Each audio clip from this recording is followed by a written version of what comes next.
Good morning, troops. Hat news, hat news. The hats are ready for pickup. They'll be picked up later today. Hopefully everything is on the up and up there. My brain works in mysterious ways. I'm like, what if they fucked up what if it's not the right hat? What if they didn't make as much as I asked for? My brain always works in mysterious ways. Okay, hold on. What's the community thing? I don't really understand this. Community leaderboard at XP, a place for fans to stand out in the community. The top 3 get special badges and live chat.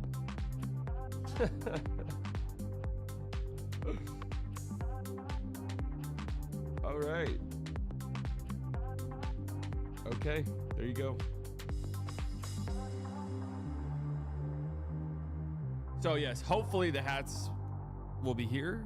Knock on wood, God willing. The hats will be in my possession later today,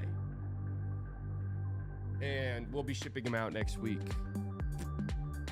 Squiggly 30 months. You watch Andor though, so good. I'm through season 1 of Andor. I binge watched the entire first season in about 3 days. So I have not watched season 2 at all, but I have binge watched the entirety of season 1.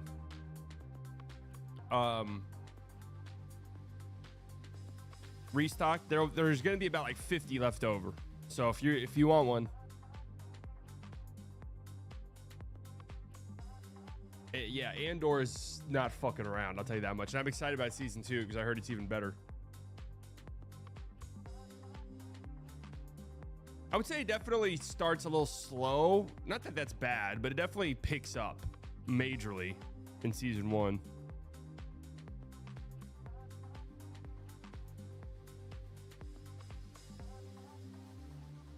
Tattoos are starting to get itchy. Hold on a second.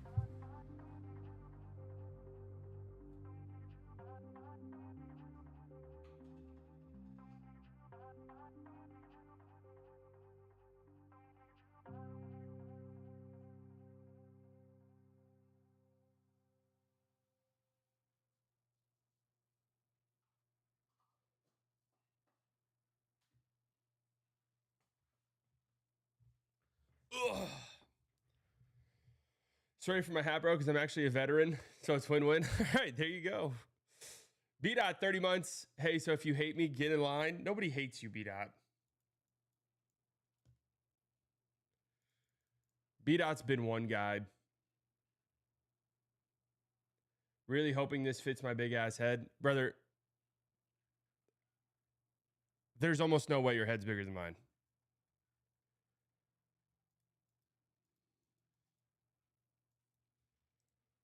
Fuck. Oh, fuck. I'm fat fingering shit.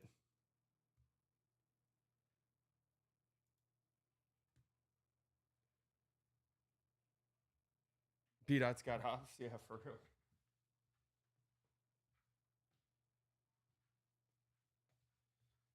Okay.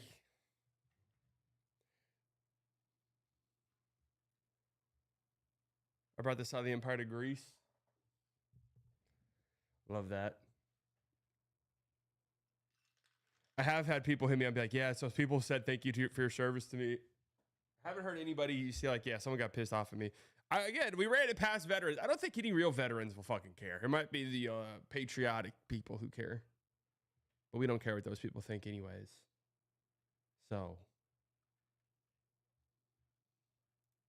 Size 8? Oh, your head's bigger than mine. Maybe you might have some problems. I don't know. No, you should be fine. It's an adjustable hat. So, I mean. I'm like kind of panicking right now. I'm like nervous about the hats. I hope they're okay.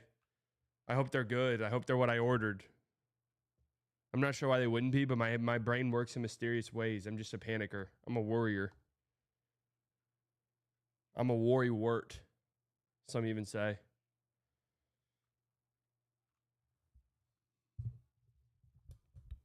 Or that aliens would use my head as a bowling ball. Yeah, they would look at my head and be like, dude, what the fuck? This has to be some type of leader of this species with how big the head is. Like, that's what they would probably think.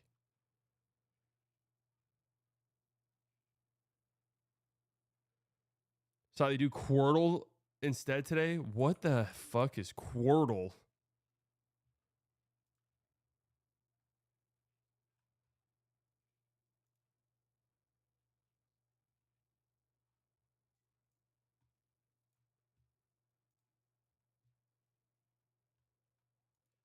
Oh, this is actually on the dictionary website. This one's not messing around.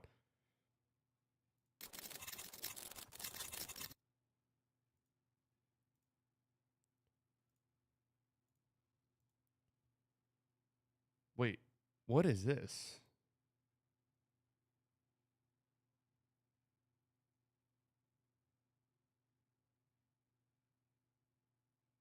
What am I looking at?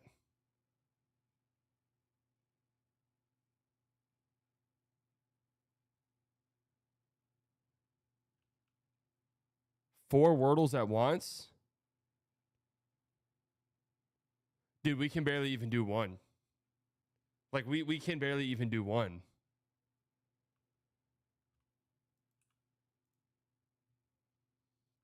What's the word we guessed for Wordle? What is it again? What was the one we found out was the best? Share? Was that the one? No.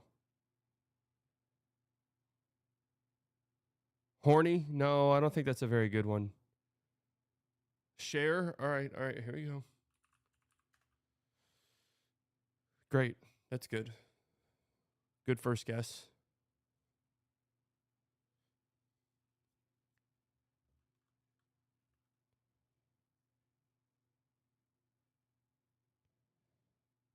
Good first guess right there, really. I mean, that really got us off to a hot start.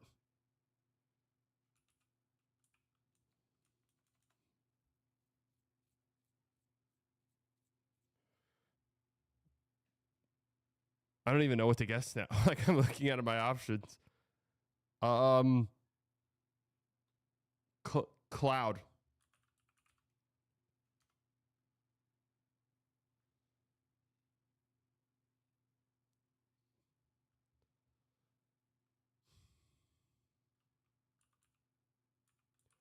Goody.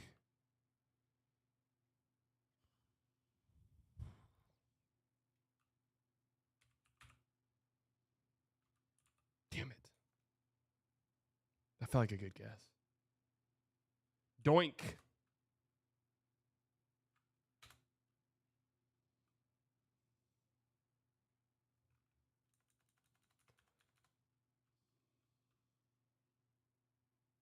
Oh, wait. That can't be where the O goes.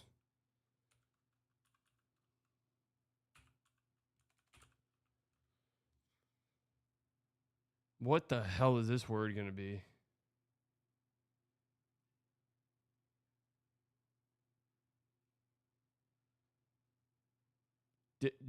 Dipper? Dipot? Dippo? Dibob? Dippin? Dipom? Dipok? Epoch?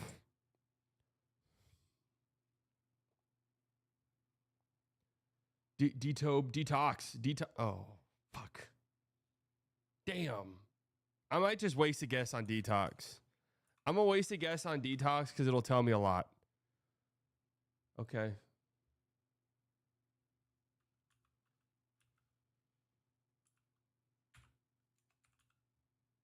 Okay.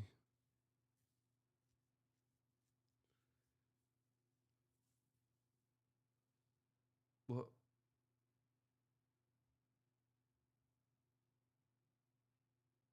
widow.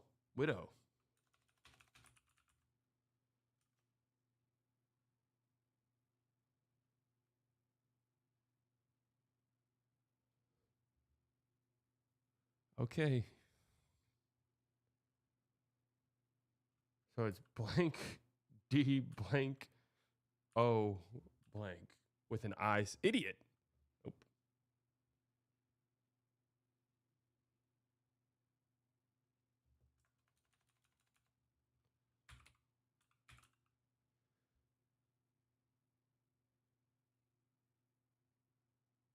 Idiom?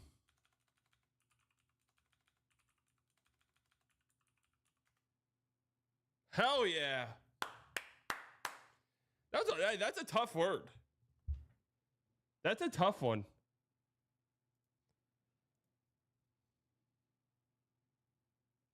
That one wasn't easy.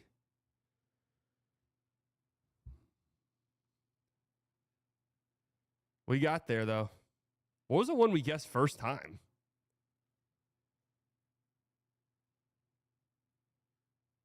Oh, I think I remember. I think I asked chat what word should we start with, and someone gave me the word. Yeah, someone ruined it. That's right. All right, connections. Here we go. This is the one that we take great pride in. Hat. Okay. T-shirt. Okay. Tin foil. Tin hat. No. Radio station. Okay. Caddy shack. Shake shack. Caddy shack. Shake shack. Radio shack.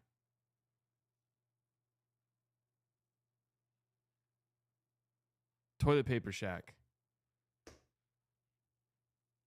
Shake shack. Caddy shack. Radio shack. That could be a thing. Now, I don't... Tote shack? Love shack. Oh my God, wait. This actually might be it. Radio shack, shake shack, caddy shack, love shack. Hell yeah. Let's go. All right. Foil. Tape. Okay. Water bottle. What could water bottle be? Water bottle. Okay. I'm trying to think. Maybe stuff you put, you take to a beach with you. You got a little tote bag. You got a water bottle. You got a hat. That's not it. Club bat.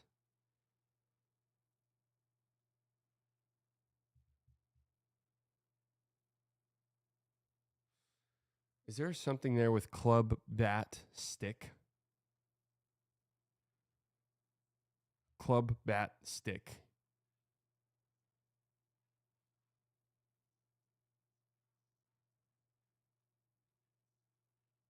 Is there something there with that? Club bat stick staff?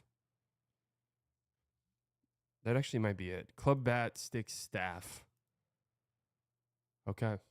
Rods. Hell yeah. Okay. We're doing really well here. Toilet paper, water bottle. Okay, what could toilet paper be? TP? Toilet paper, tape, T, and tote all start with a T. Surely that's not it, right?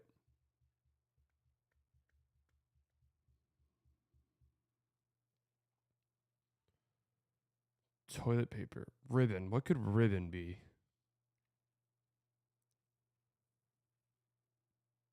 Hat. What do we think hat is?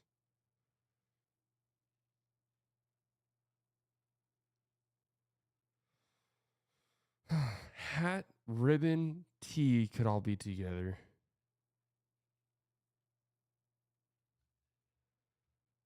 Tape, water bottle, foil, all things needed to make a gravity bong. Hat, tote, ribbon, T. Hat, tote. Let me just see if this is something. Okay, one away though. Hat, tote, ribbon, T. One away. Hat, tote, ribbon, T.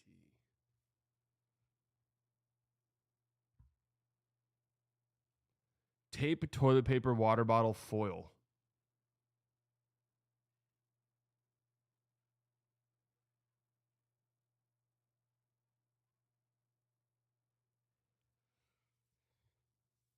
All right, what am I missing here? What am I missing? Tape, toilet paper, water bottle, foil.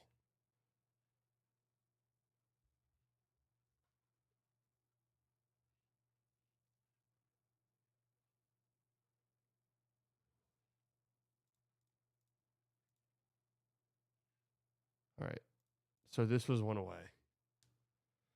T ribbon tote hat. Dude, what am I fucking missing here? T ribbon tote hat is one away. T-shirt. T tote hat. I think are all probably together in some way. No, I think ribbon has to be there.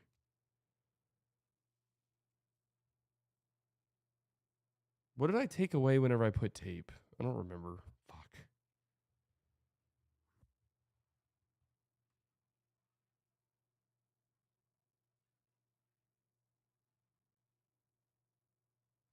Dude, I'm completely and totally like nothing is clicking here. Water bottle, toilet paper, tape, foil.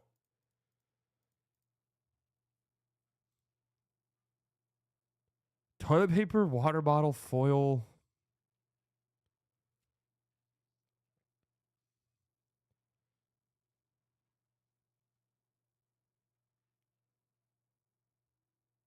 Ribbon? I mean, I don't fucking know. That's one away.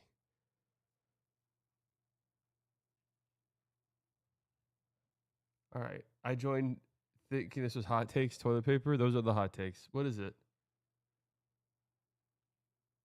Stuff that rolls up. Toilet paper.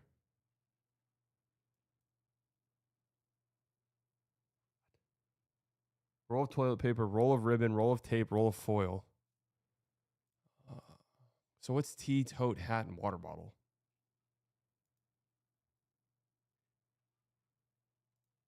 Tea, tote, hat, and water bottle.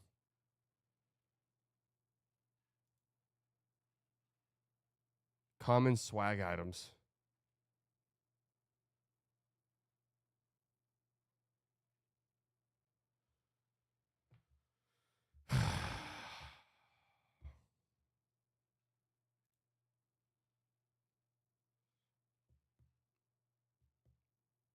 Okay, yeah, I guess. I guess. All right.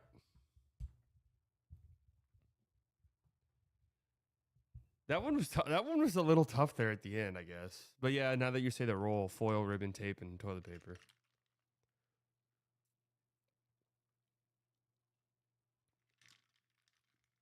Hat, tea, tote, water bottle. Yeah, okay, I guess.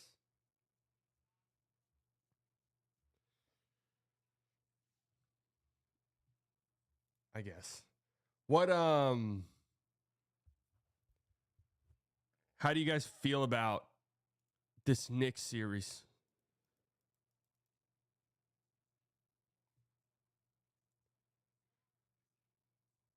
Do we think that we need to re-examine it? If you thought the series was over?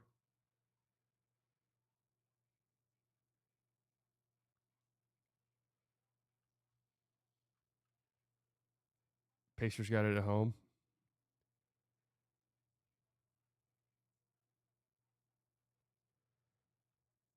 Just ready for the offseason. I mean, if you're the Thunder, yeah, you loved watching these two teams. I asked all of my Thunder friends. I said, who are you rooting for? All of them said Knicks. Every single one of them said Knicks.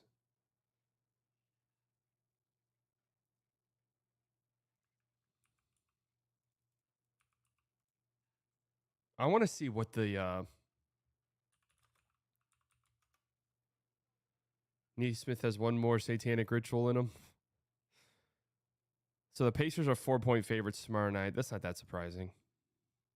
Wow, dude. The Thunder are minus 750 to win the finals. Minus 750.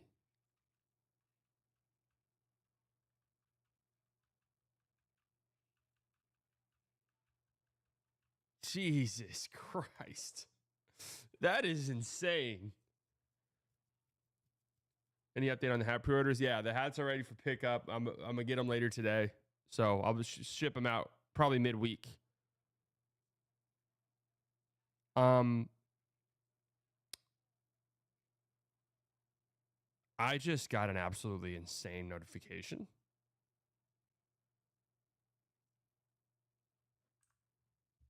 I'm not sure I even want to approach this topic right now.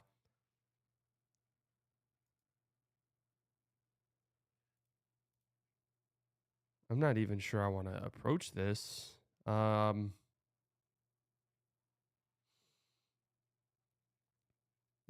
Williamson has been accused of rape and physical abuse in Los Angeles.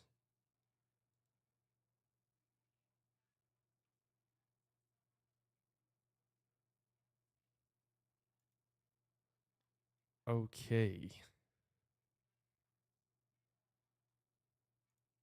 What appears to be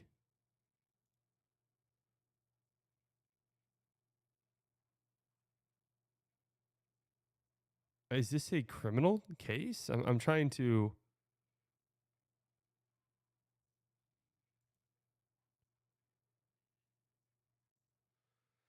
This was submitted to a Los Angeles Superior Court yesterday. NBA superstar Zion Williamson accused of rape. Plaintiff says she was in a dating relationship with him at Duke before it got abusive.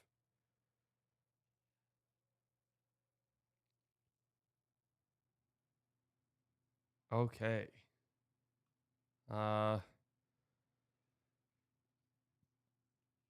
Let's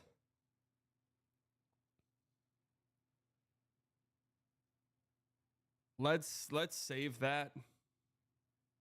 That's very serious.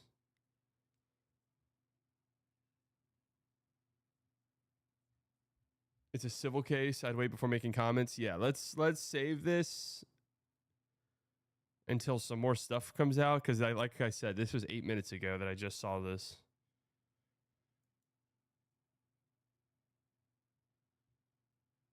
So let's come on, guys. Let's not joke around. Seriously though, no stupid ass chats.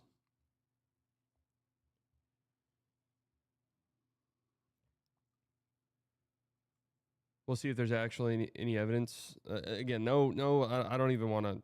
Let's not even go there.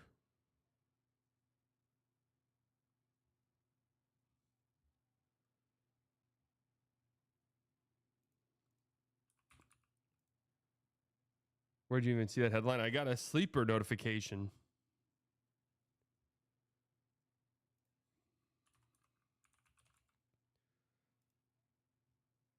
Yeesh. All right.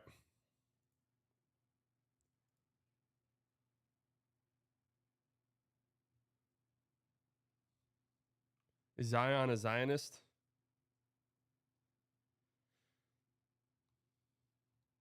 You want to know something funny?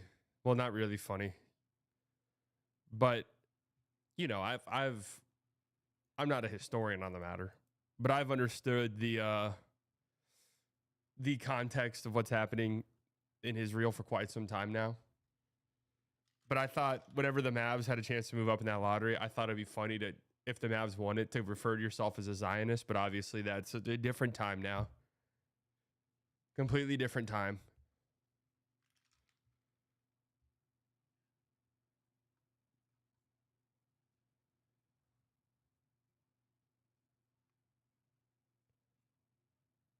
Hello, YouTube chat. What did I miss? Bad things only, honestly. Bad things only. All right. Good morning, folks. It's Friday, May 30th. Is today the last day of May? Is this one of the 30-day months? All right, 31. May 30th, 2025, 11:07 a.m. Central Standard Time. We've got a couple of things to go over. Really not sure how long this stream's going to be. Anytime I say that, we end up streaming for 4 hours. So I'm not entirely sure what's going to happen here. We have a Game 6 in the Eastern Conference Finals. The Knicks take care of business against Indiana last night. Really just kind of controlled the game from start to finish. No Emu and Doug. No Emu and Doug. Please never autoplay an ad ever again on my platform. Please. I said please. Any main takeaways in the chat? I still feel like Indiana kind of closes it, takes care of business at home in Game 6.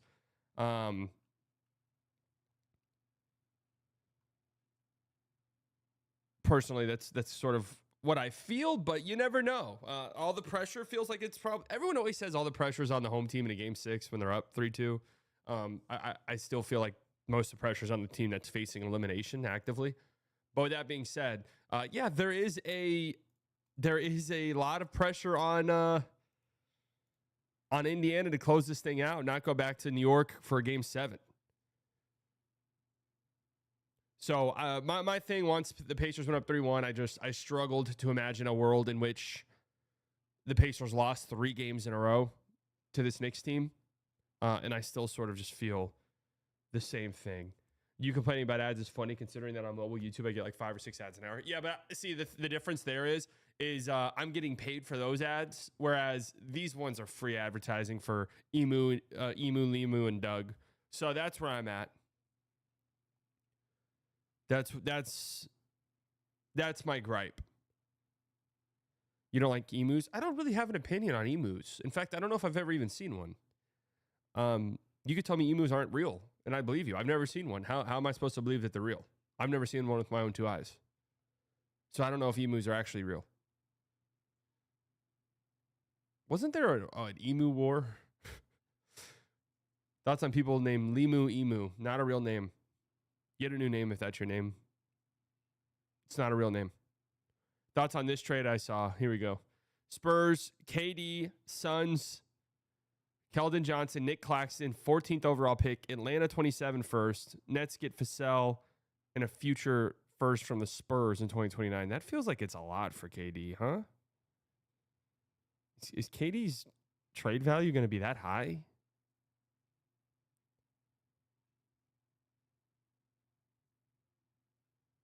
The Spurs aren't really giving up like players I think they would care about. But 3 picks, including the 14th overall pick this year.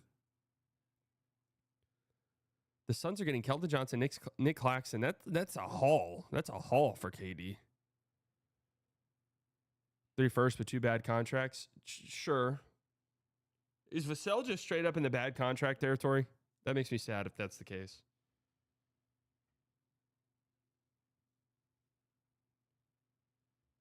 I mean, we'll see. That would be a shocking. If that's the number that or the amount of stuff that KD goes for, that would be a little bit surprising to me. All right, I just saw this. This just crossed my path.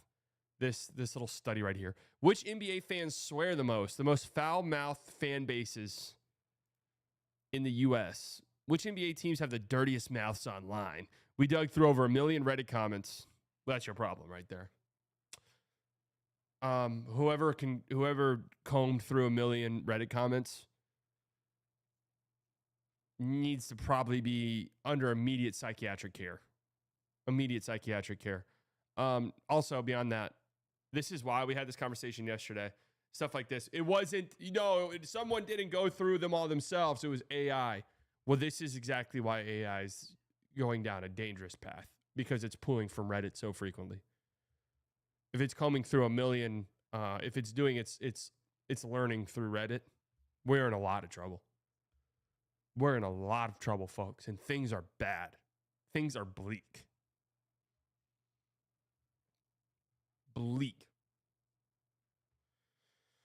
Okay, NBA fans bring plenty of passion to the conversation, but when the emotions run high, which fan base are most likely to let the F-bombs and more fly? Is this written by AI? From the Big Apple to Salt Lake City, we analyzed. So I think this was written by AI. And let me tell you why. This dash right here, that's AI. This is as AI as it gets. Just letting you guys know. If you're ever reading an article and wondering if something's AI, this right here, telltale sign. Almost certainly AI. Nobody writes like that.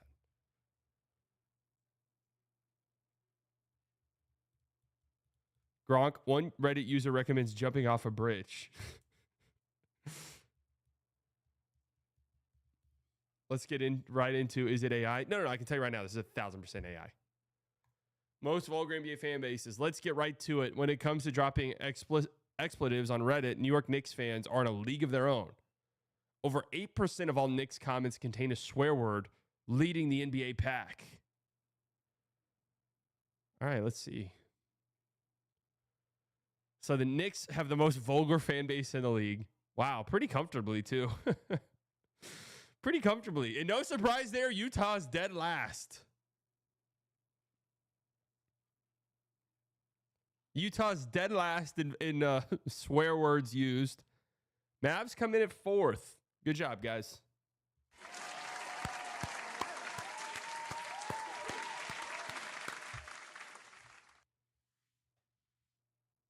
Mavs come in at 4th. 7% of comments on the Dallas Mavericks subreddit contains a swear word. Have you guys been to the Dallas Mavericks subreddit recently? I haven't. But last time I was there, it was horrible. Philly is a surprising one here at 9. I thought for sure Philly would be top 2. I probably could have gotten to the Knicks being number 1. Philly, I'm very surprised at their inclusion here at 9. I thought that they would be much higher than that. Celtics at 7. Timberwolves at 5. I mean, Grizzlies number 2 is interesting. Now, one has to ask the question, how active is the Grizzlies subreddit? Because if it's not very active and you just got 3 or 4 hooligans, that's really going to disrupt this study. 3 to 4 hooligans ruin it. Philly is low because most of their users don't know how to spell. That could be it. There could be a correlation there. Nico Harrison vaulted us into the top 4. The Jazz are the least vulgar. Portland, San Antonio, Washington, Charlotte, Brooklyn.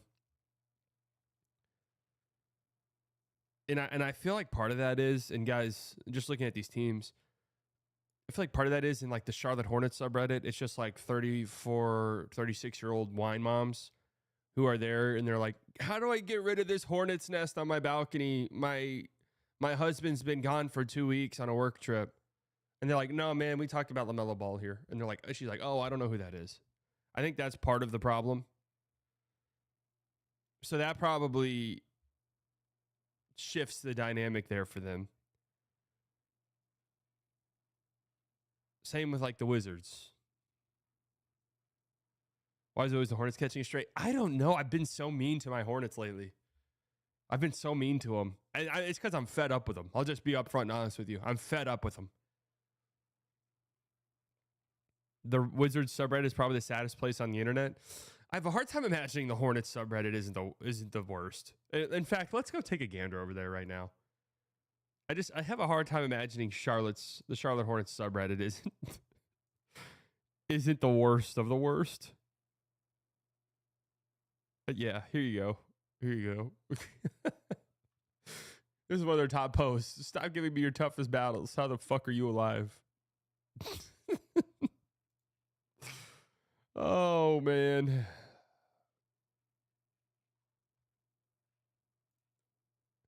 Oh, they're throwing out LaMelo for Paul George trades. Whoops.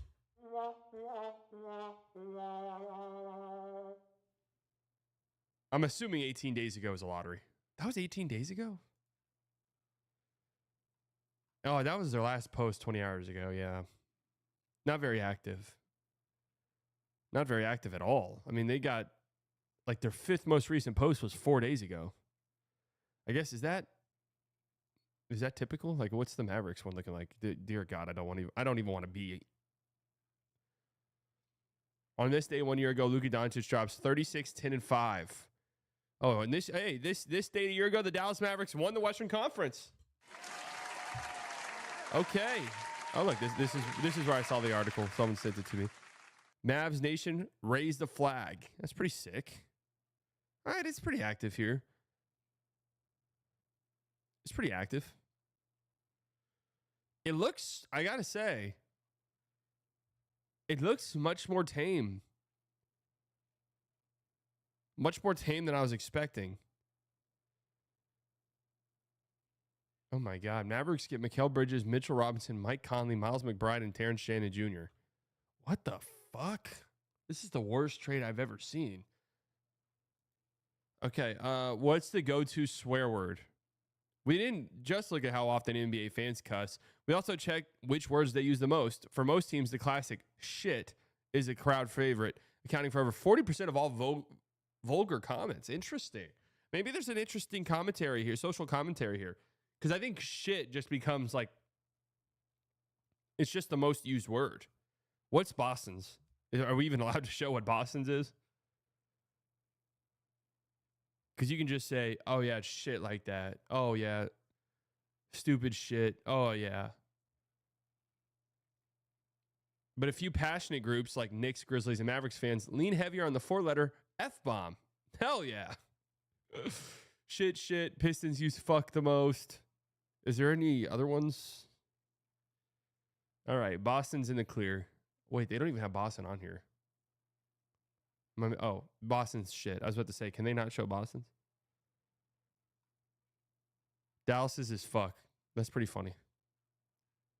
The NBA's most negative fan bases. Swearing is one thing, but who brings the most negativity to the conversation? According to our sentiment analysis, Dallas Mavericks fans top the charts for negativity, with nearly a third of all comments flagged as negative. Yeah, all right. Dallas Mavericks fans are the most negative fans in the NBA. That's really not that surprising. That's not that surprising. And now I will say, it seems pretty tame now. Mavs assistant GM Matt Riccardi on adding Cooper Flagg to this team with a self-imposed 3-year window. It makes the window 20 years instead of 3. All right. Let's check the comments here. Just as like our own research. Boots on the ground research. Paul with the $2 from the Mavs subreddit. That tracks. A kid who just won every level and is coming in ready to go. Didn't we just have someone like that?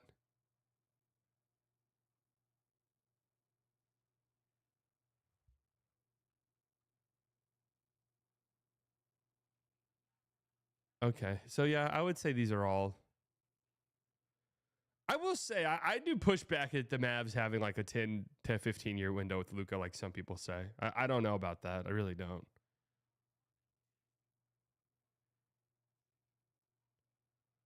Honestly, yeah, this is all pretty negative.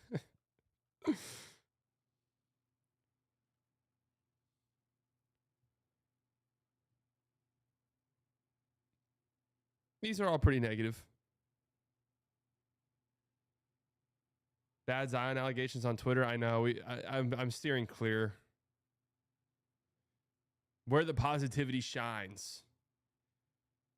It's not all doom and gloom. This was 1,000% written by AI.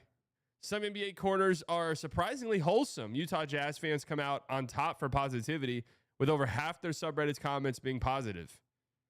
That's actually pretty shocking. Okay, I see. All right, I see what's happening here. So it's all terrible teams for the most part. The most positive. That makes sense, actually. That makes sense because when you're like in the rebuilding stage of your rebuild and the let young guys do young guy things stage of your rebuild, yeah, you're mostly going to be positive. Yes, draft night or lottery night would have been a much different story, but you're mostly going to be positive. The data was taken before the results of the draft. The bottom one's Knicks, most negative. Yeah, all of these teams that are the least positive are all. That's surprising to see the Thunder this low. Are all good teams. The Suns are more positive than the Thunder? What?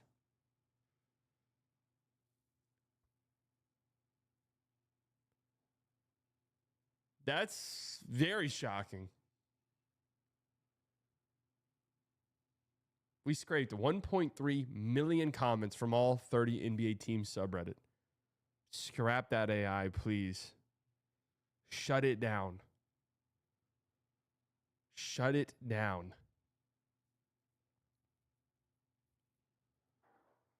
Jazz fans just have Jazz wants to soak it in. What's it called when someone gets on the bed and starts shaking it? What's that called? What's the terminology for that?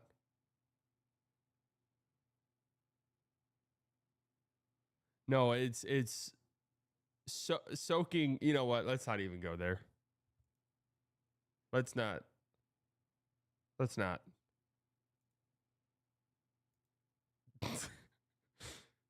Never. You know what? Never mind.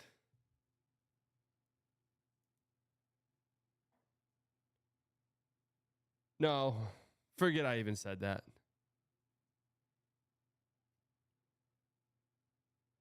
Shout out to all the soakers. Can we talk about how mean you guys were on this picture? Can we talk about how mean the comments were? Like, guys, I'm a human being. You know, words hurt me.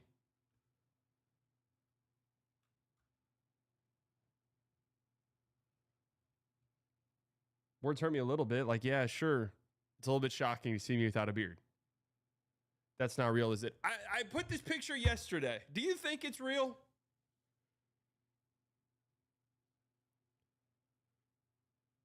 Soaking requires a jumper.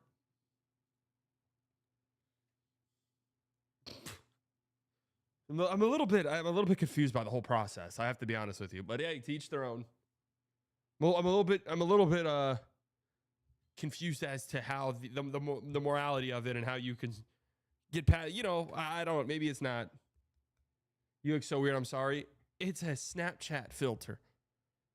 Of course, it looks fucking weird.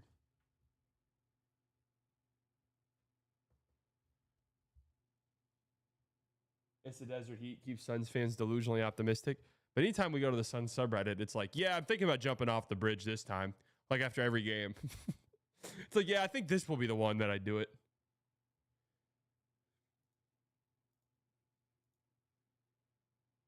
Need a side profile so we can see how strong that jawline is. Hell yeah.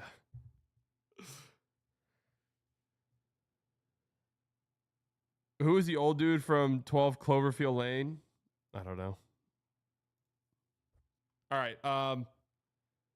Anything else really? Is there any juicy off-season rumors that are, when do those start really becoming a thing? Is it like right after the finals? Every team's first move when free agency starts. Let's look at this. Let's look at this. All 30 teams. We'll just scroll through. Maybe there's something interesting here. 27 of the NBA's 30 teams are already into their 2025 offseason. That's right. Atlanta Hawks offer Trae Young an extension. Trae Young is extension eligible. 4 years, $220 million. Okay. About $55 million a year or so. Okay. I mean, yeah, I guess. Right? Do you max him? Do you dare go to the table? Do you dare go to the negotiations with Trae Young? I know about the Zion stuff, guys. I don't even know what to say about it really right now. Like I saw that as I was alive. So, do you max Trae Young, or do you dare go to the table and be like, dude, we can't max you? Like we'll pay you, we'll make you rich beyond your wildest dreams, but we're not going to max you.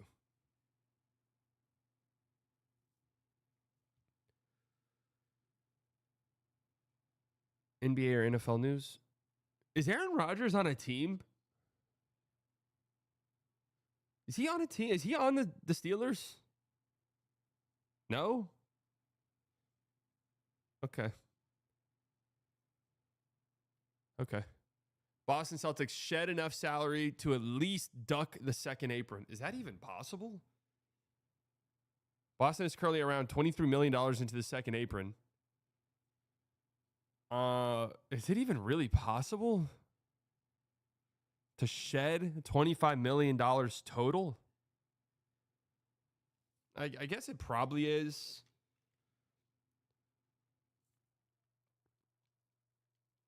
I think for them, it's more likely that they shed some money while freeing up more long-term financial flexibility. Like getting off of Drew in exchange for like maybe expiring guys.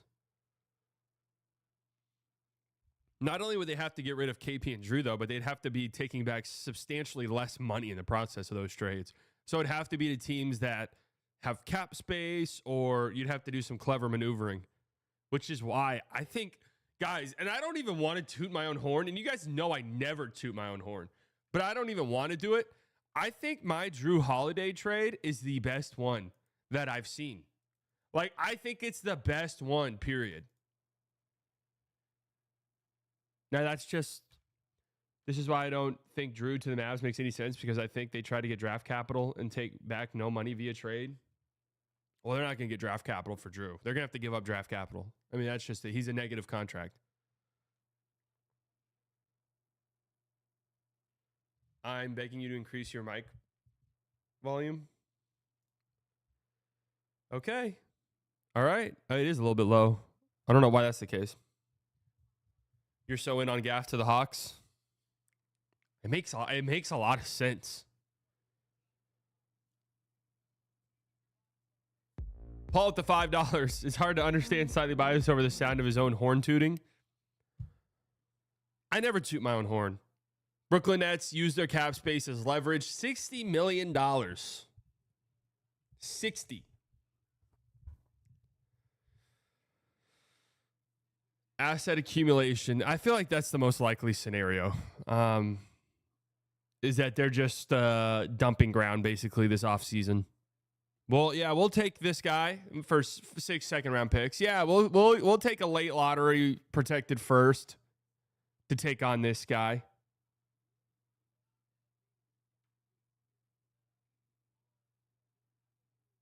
I think Giannis is a pipe dream. What's like I'm interested. What's the Giannis like betting favorite team? Is there one? I know I shit on that all the time, but I'm just trying to gauge what we're talking about. Tim with the 5. My hot take: Mavs and Lakers trade again. Austin Reeves and Dalton connect for Gafford and PJ. Is that even possible? Financially? Jazz are the favorites. should be Houston for Giannis. Yeah, Houston actually makes the most sense, probably. Yeah, Lake Show. What's my Drew trade? It was like a 4-team trade where Gafford goes to Atlanta, who has a trade exception for a late first-round pick. PJ goes to Boston. Drew goes to Dallas. The Mavs get 2 picks, one from Atlanta, one from Boston, and then they salary dump someone to the Nets.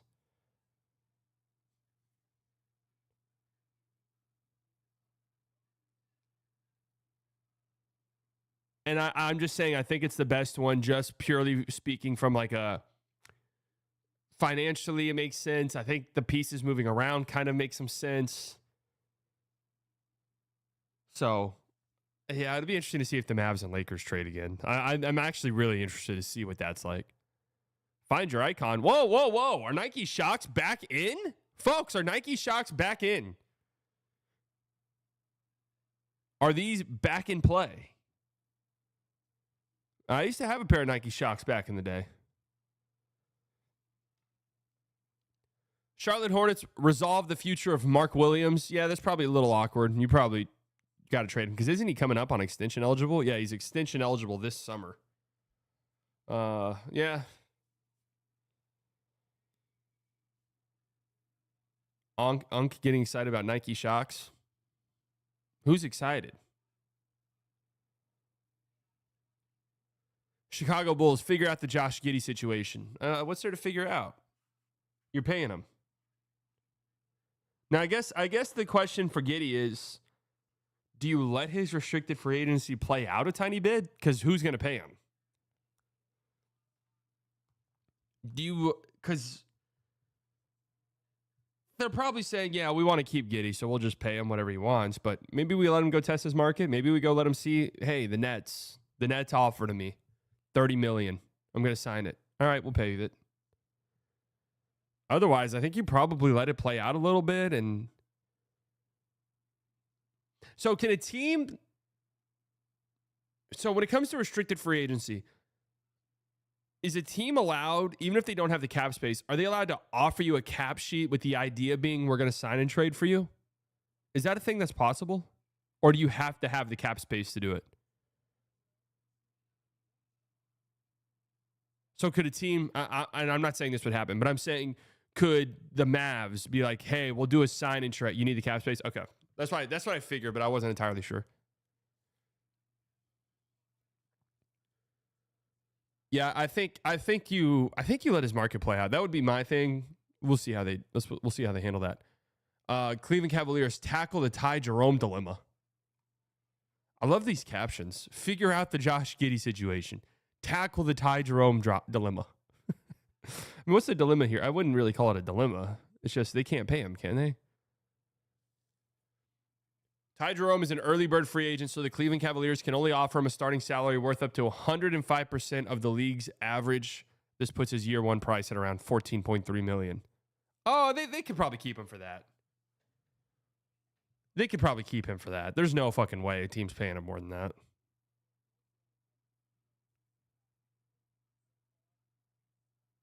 I don't even know. Is Ty Jerome really worth $14 million a year? That feels like a risky one.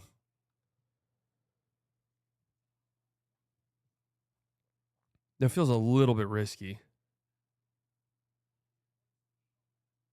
This will actually be really interesting. Cleveland's finances prevent his return from being a no-brainer decision, though. It'll be around $13 million into the second apron. So Ty Jerome, new contract puts him $13 million into the second apron. That's going to be interesting.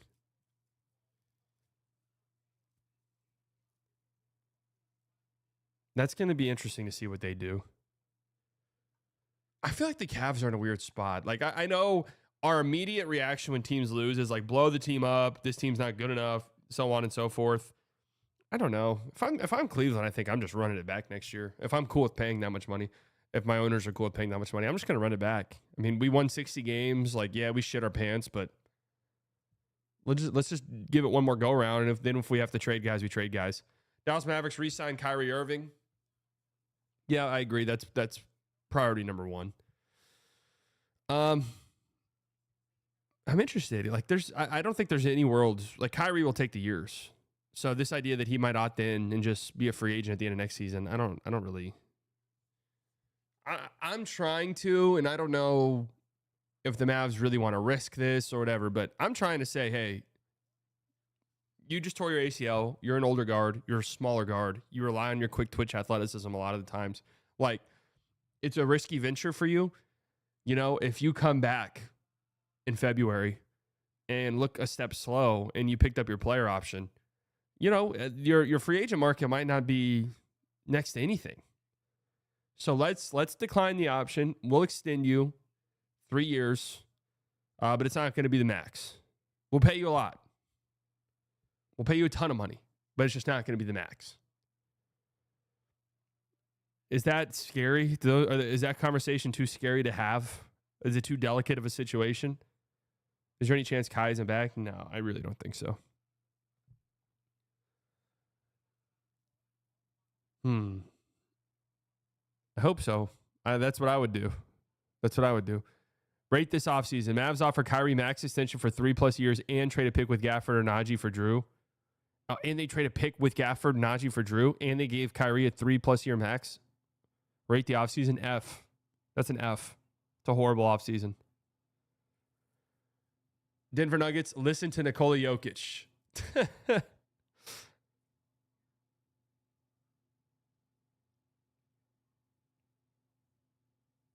So Jokic is extension eligible.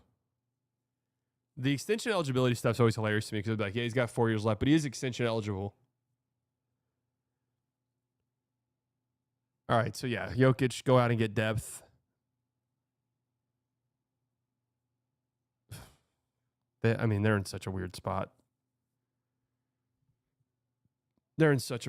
Pistons locked down Malik Beasley. What's his contract going to be? Retaining him is a tad complicated. As a non-Bird free agent, the Pistons can only offer him a 120% raise, $7.2 million, or use cap space or an exception to sign him. They do have cap space. In an ideal world, he would ink a 1+1 deal using non-Bird rights and get a bigger raise next summer so Detroit can use cap space or a bigger mid-level exception to keep building the roster. That would be nice. I think the thing, though, for guys like this is, one, how many teams are actually going to have access to the full mid-level? How many teams are going to use a full mid-level?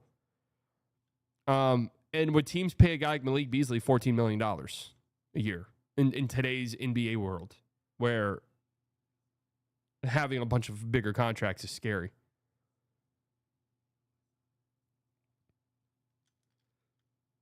I'm sure they'll bring Malik Beasley back. I'm expecting them to 100% bring Malik Beasley and Dennis Schroeder back. Timmy, I'm not entirely sure. Golden State Warriors resolve the Jonathan Kuminga dilemma. So I read something today that the Nets were not interested in Jonathan Kuminga. So what the fuck team is he going to be on? Is there any team that's interested in him? I was reading something and it's like Jonathan Kuminga thinks that he is going to be like the lead guy on the next team he's on. Like that's his goal. To be the next the lead guy on the next team he plays for. AI loves the word dilemma. I'm not getting AI here from this.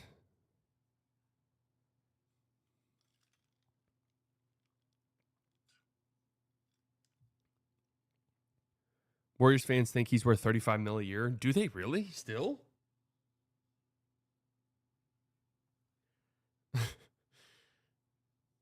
Sign and trade. Golden State and Kuminga are expected to work together on sign and trades. The Warriors presumably get draft compensation and or players better fit for the rotation. Kuminga resigns and gets traded later. Kuminga signs his qualifying offer. That would be interesting. I have zero idea. You could tell me the Kuminga thing is going to play out a million different scenarios. You could tell me some dumbass team's like, yep, $35 million. Say less. We're in. We'll do it. We don't give a fuck. Let's do it. You could tell me no team wants to do that, and it's August 19th, and we're like, hey, is Jonathan Kuminga going to play in the league next year? Like, what the hell's happening? Could be one of those things where it just drags. Houston Rockets invest in offensive help. Yep, that goes without being said.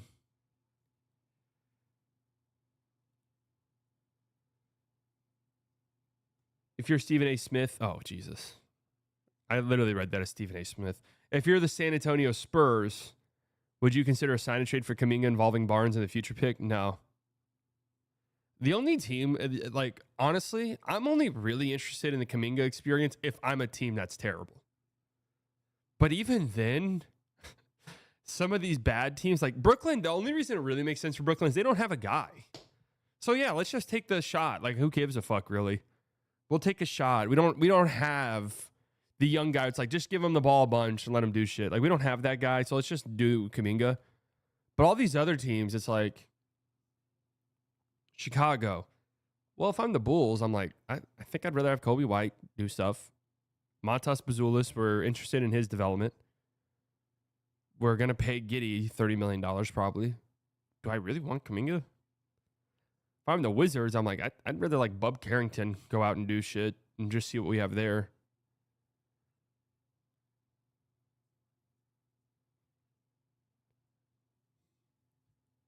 Like, it's interesting. Indiana Pacers do what it takes to re-sign Miles Turner. How much is he going to make? Are we talking $30 million a year for Miles Turner? Probably.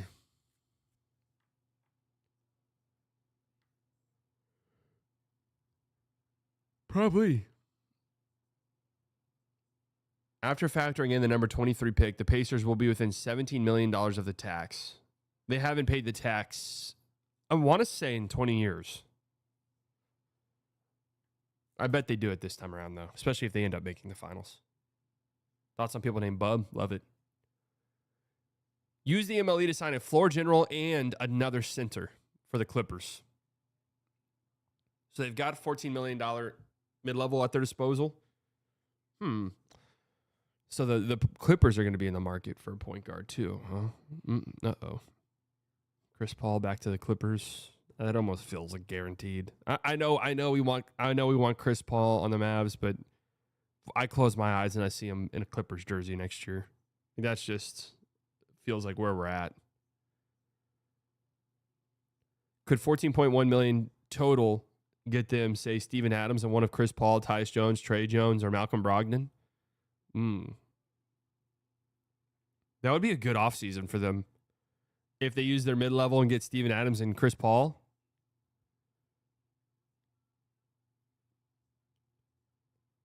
That would be a really good offseason. Yeah, next year has to be Chris Paul's last year, right? I mean, I'd be shocked. Los Angeles Lakers upgrade the center rotation. That goes without being said. The list of available centers who meet the criteria isn't especially deep. I'm telling you guys, take a real peek. I think they're in some deep trouble. It only projects to have the 5.7 mini mid-level exception at its disposal. Now, I will say, one of the things working in the Lakers' favor is, yes, they do fall ass forwards a lot of the time, but also they do have some salary space next year. Like, they can open up salary space next year. I'll actually say this. This is what every team should do if 2025 NBA free agency started today. That's number one has to be get Luka extension done, because that changes your dynamic. Like, that changes everything for you. If you don't get a Luka extension hammered out.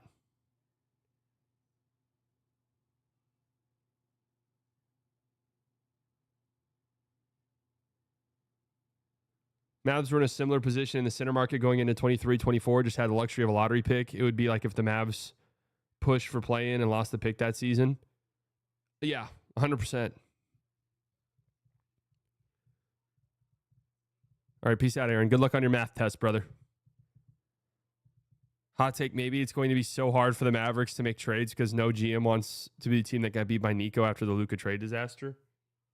There's always pathways to make trades. I think Goga's the best option. I mean, listen to what we're saying, right? Like, I like Goga, but we're like, the Lakers aren't looking for a third big. They aren't looking for a backup big to get spot minutes. They need a guy who's going to play 30 minutes in a playoff game for them.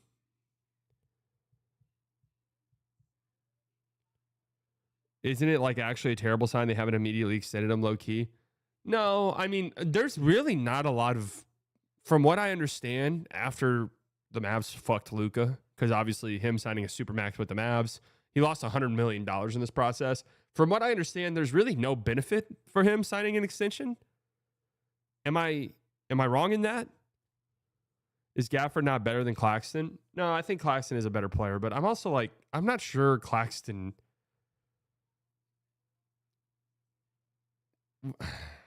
The thing is, Claxton's making $20+ million.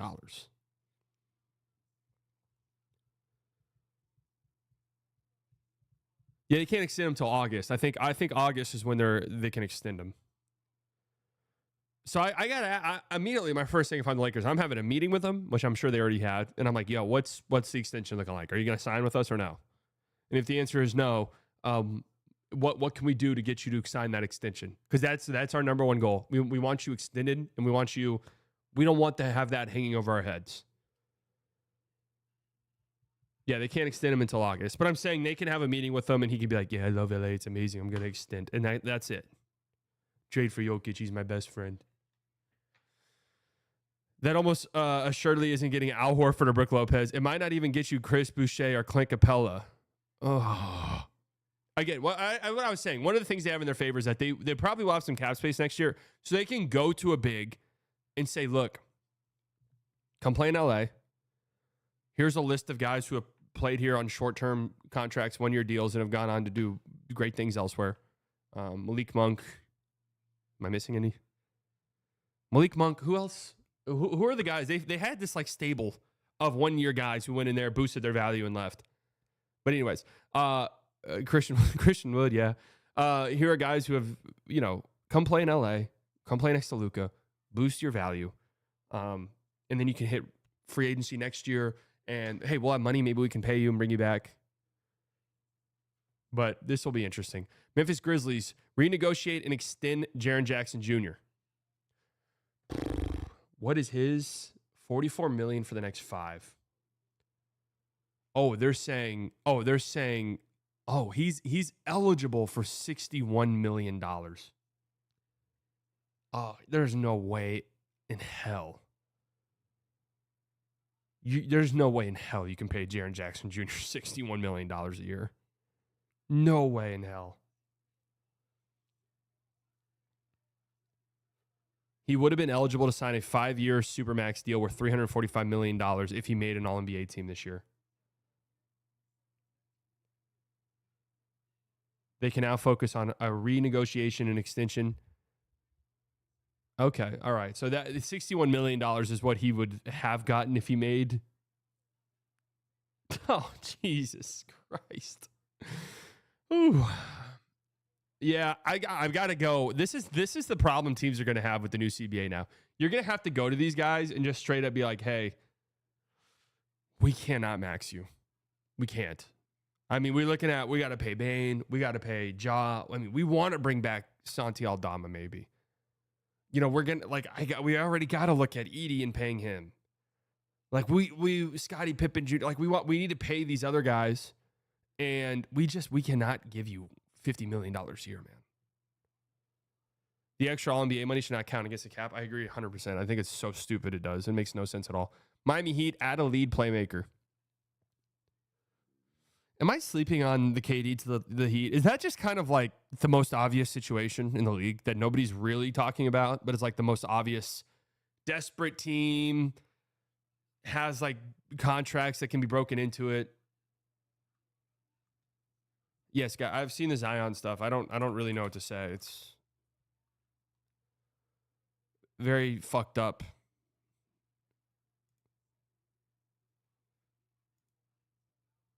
I don't want KD on my Heat. Like, let's see real quick. I'm on Fanspo, the greatest website on the planet.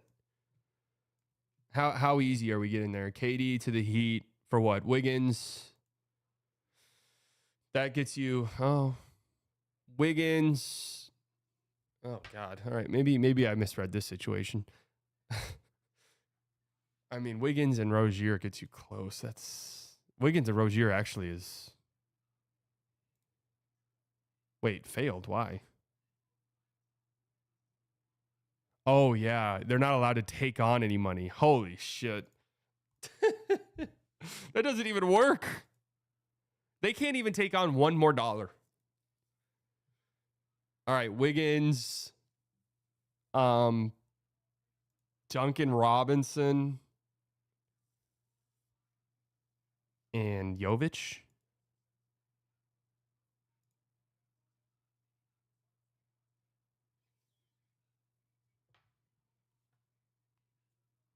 All right. Maybe I misread this situation. Maybe I misread that. Well, do the Suns say no to this? Clearly, right? Right?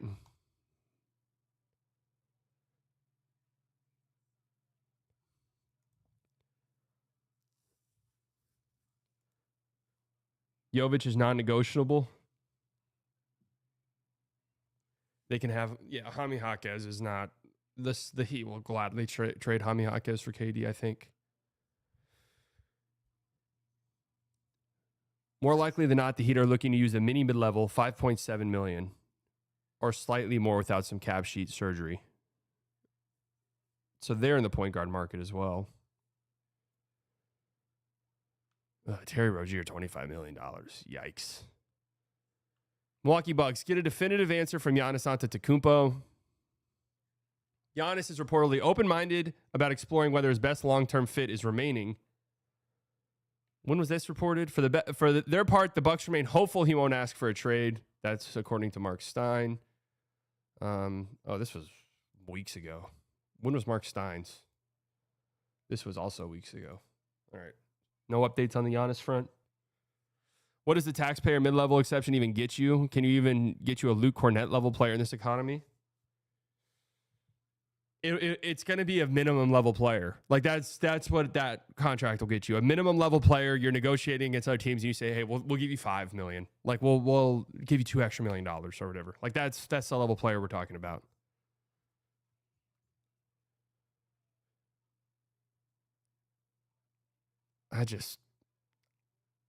I think the best argument the Bucks have to go to Giannis is look how shitty this conference is, man.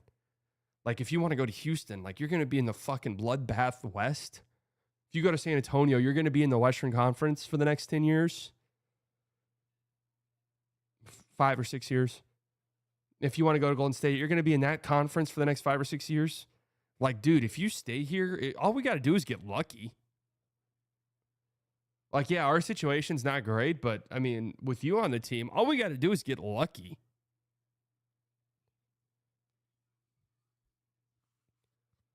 Yeah, but obviously this article is saying Boucher might even be priced out of the taxpayer mid-level. I'll see that when I believe it.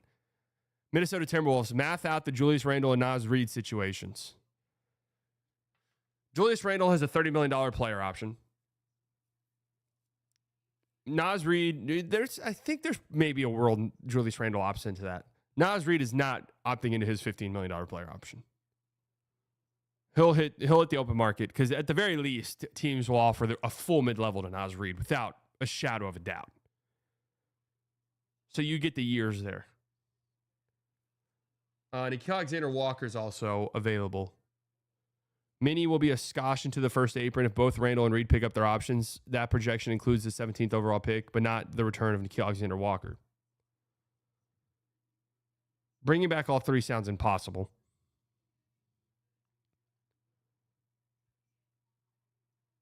Interesting. There's no world in which Naz Reid accepts that option, right? Like, no world.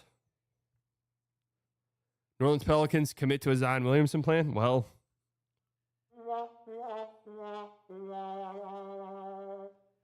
in light of very, very, very recent news, that's bad timing. In case you're unaware, Zion Williamson has been accused of rape in a lawsuit. I saw this as I was live, so I don't really want to get into it. It's very delicate.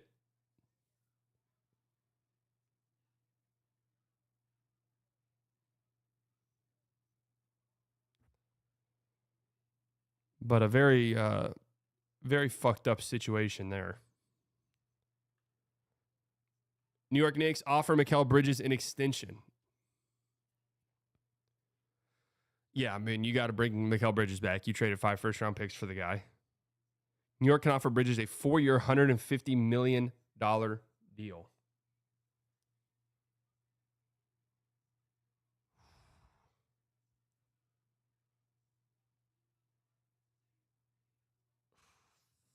Jesus.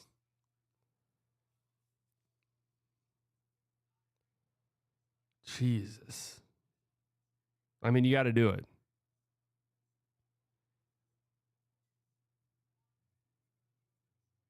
Right? Man. You're paying OG. What's OG getting? $40 million a year? That team. I mean, Brunson took a pay cut for you. But god damn, that team is expensive.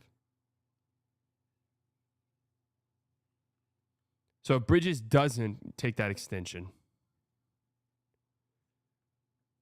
he'll be eligible for $51 million a year in the 2026 free agency. I mean, he's not getting that. Let's be very clear. He's not making that much money.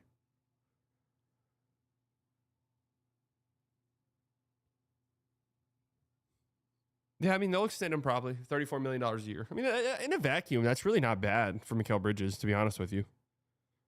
Oklahoma City Thunder extend Chet Holmgren and Jalen Williams. Both these guys are extension eligible. Yeah, they'll be getting it. Now, do you play hardball with them a little bit? Or do you just say,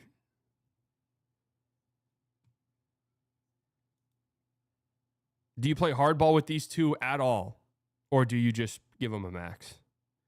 Thunder have to make decisions. I mean, this isn't even really a decision. You're extending these two. No questions asked. Do they both get extended if they lose the finals? Yes. These guys are getting extended. No questions asked. Now, do those guys finish out their contract? Like, that's the different question. They're getting extended. Do they finish out their contracts? That is the question later down the line if things get weird.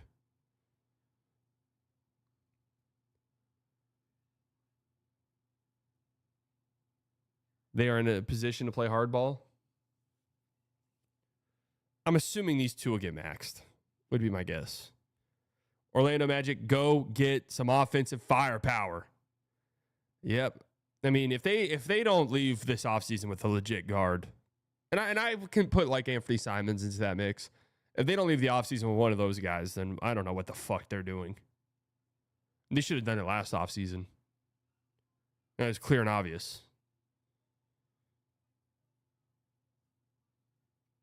I'm going for Trae Young. Yeah, I mean, do they make a big splash? If I'm them, I'm calling the... You want to know what I'm doing if I'm the Orlando Magic? First day I can. I'm calling Cleveland. I'm calling Cleveland, and I'm saying, hey, how do you guys really feel about DG the PG?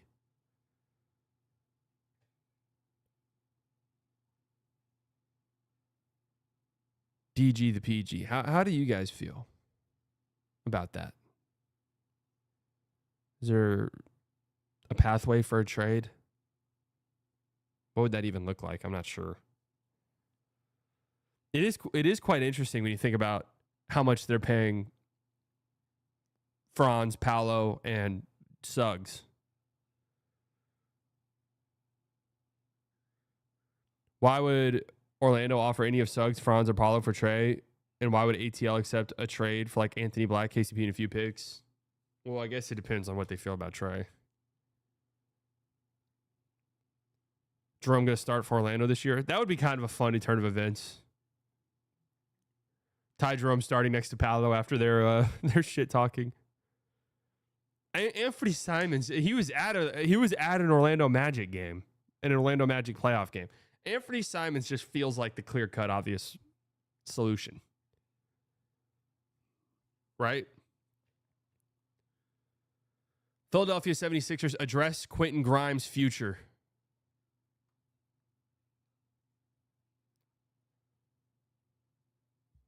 Quentin Grimes becomes a priority. His restricted free agent cap hold of $12.9 million puts him into the first apron.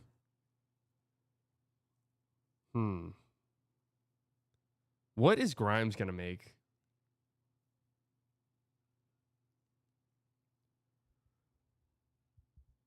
Jalen Suggs low-key super injury prone. I don't think there's much low-key about that.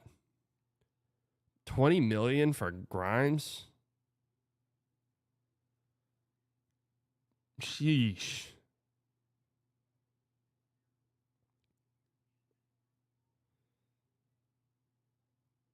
Yeah, I mean, he definitely earned himself some money this year. I go back to this all the time with the Grimes trade is the Mavs would not have been able to keep him. Like that's should they have gotten more in the trade? Yeah, the trade itself, sure. I agree. Like why were the Mavs giving up a second round pick in that trade? That makes no sense to me whatsoever. But they were never going to be able to pay Quentin Grimes. They were just never going to be able to do it.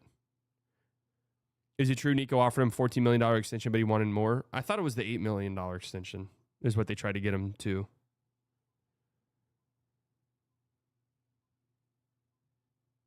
Wasn't that it? Because they like paying these type of guys $8 million a year. Phoenix Suns, map out your Kevin Durant plan. So is there okay, so this says conversely, is there any chance Phoenix just holds on to him? Is there a world in which Kevin Durant's on the Phoenix Suns next summer? Right?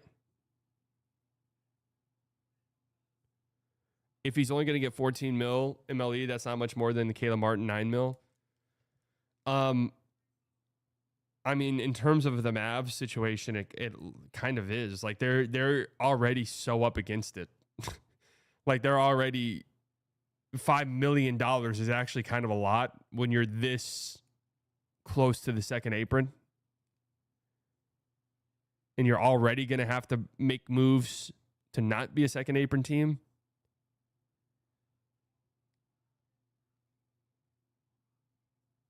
Who's gutting the roster for KD at this point in his career? Yeah, this is why I long said, and the Mavs aren't even going to entertain this, I don't think, anymore.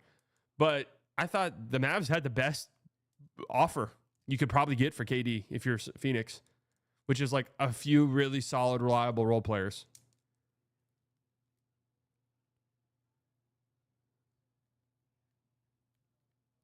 That was probably their best option. Like we just looked at the Heat one, and it's Wiggins and Duncan Robinson.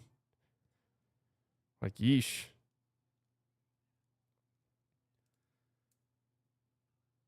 God, what a fucked up situation they're in, huh? Portland Trailblazers offload the Jeremy Grant contract. Good luck.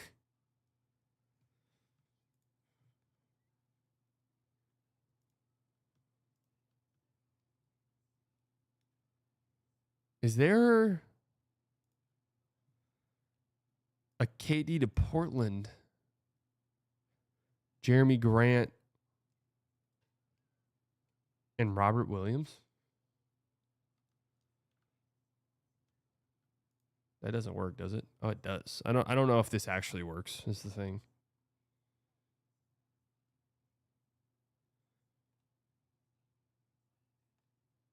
Remember when every Mavs fan wanted Jeremy Grant? Yes.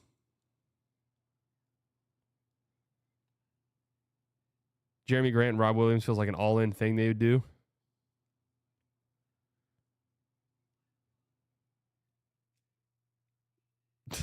This would be a hilarious return for Kevin Durant. Lakers wanted Grant for one pick and Blazers wouldn't do it. Yeah, the Blazers fucked that situation up. Absolutely. That's why if you're a bad team, you should not be holding on to vet guys. Like I've learned, if you've got a vet the teams want and they're willing to, like, you should probably just do it. Sacramento Kings, like Dorian Finney-Smith's another great example. There was reports that they were getting offered multiple first-round picks for Dorian Finney-Smith at one point. Held on to him, and then what did they end up getting? D'Lo and some seconds, right? That's what they ended up getting for Dorian. Held on to him way too long. Sacramento Kings extend Keegan Murray. 24-year-old is eligible to sign an extension that could top out at 5 years, $240 million. No. No.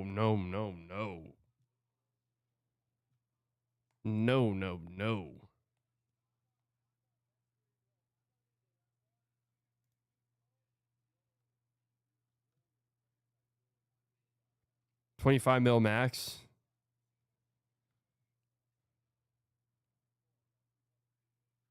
I mean, there's I'd go 30, I guess. I'd get into the 30s. I'm not paying his ass $50 million a year. I'll tell you that much. He hasn't shown nearly enough offensive dynamism to warrant a max payday.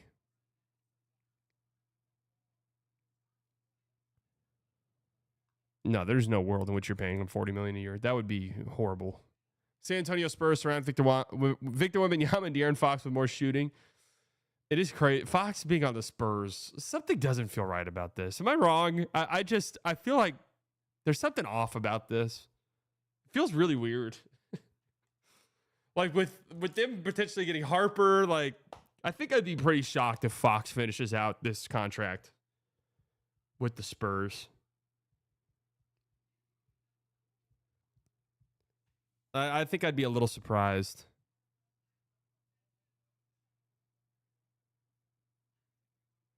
Toronto Raptors add at least one more high-volume three-point shooter.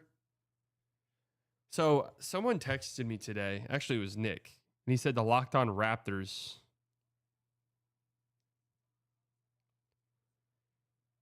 The Locked On Raptors guy floated this out to him. RJ Barrett for Daniel Gafford and Najee Marshall.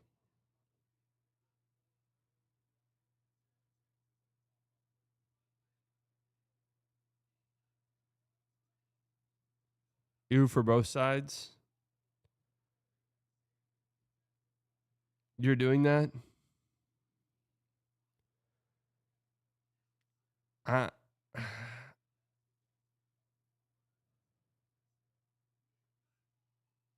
don't think I'm in on that. I'm just not really that in on RJ. It's not a terrible idea.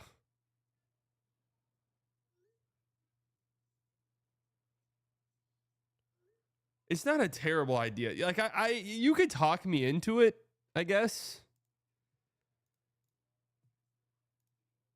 But also,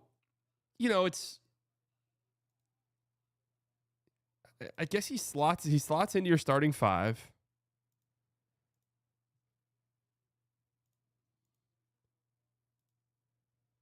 Oh wait, this doesn't even. Did I misread what was sent to me?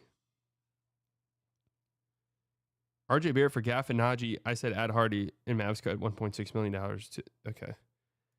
Well, now you're getting into the sort of. Now you're kind of getting into the.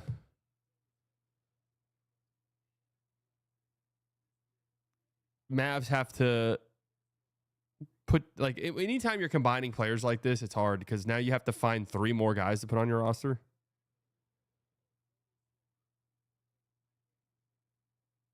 Doing that in a heartbeat. You want to be hard cap for RJ Barrett? That's the thing. Like, not really. No. Not overly. I don't know. It's kind of interesting. Like I'm not like overly opposed to it, but I'm not in love with it. Wait, did we finish it? What was the Raptors one? Add at least one more high volume 3-point shooter. What do they even have to play around with?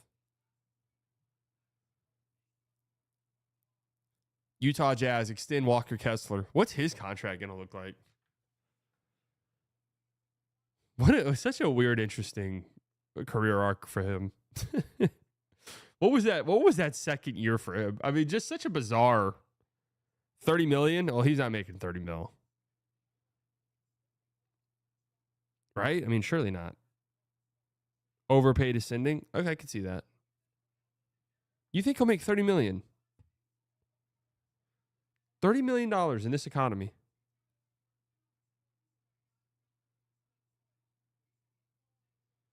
Şengün makes like 33.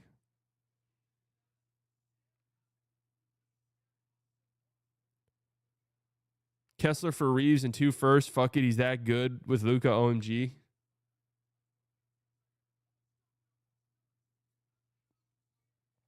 mean, the Jazz wouldn't trade him for anything, it sounds like.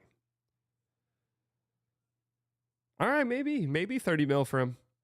I mean, yeah, they for sure pay him and keep him. I guess I'm just so in this, like, I can't be paying max contracts or 30 million to guys unless I really think they deserve it.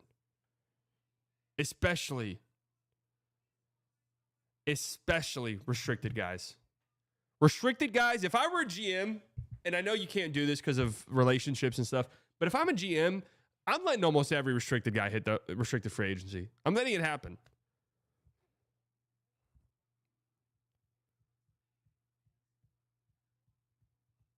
So 30 is like mid now. 65, 70 is a super max. Washington Wizards facilitate the heck out of other teams' moves. Yeah, just keep doing what you're doing. I actually think the Wizards are doing a pretty damn good job. I'm gonna be honest, as crazy as that is to say. I think they're actually doing a pretty great job.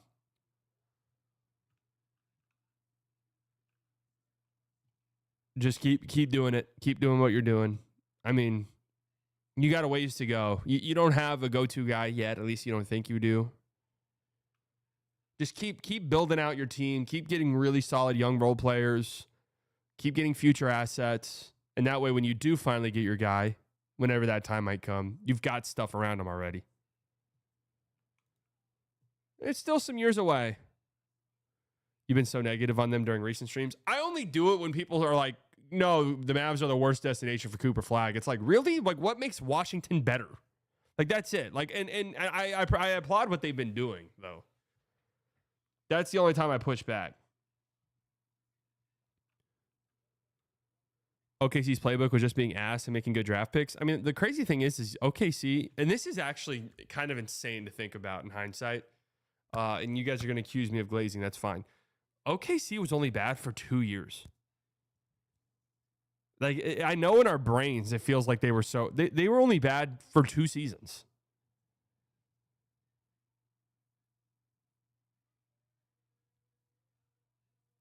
No, not 5 years, man. They made the bubble playoffs.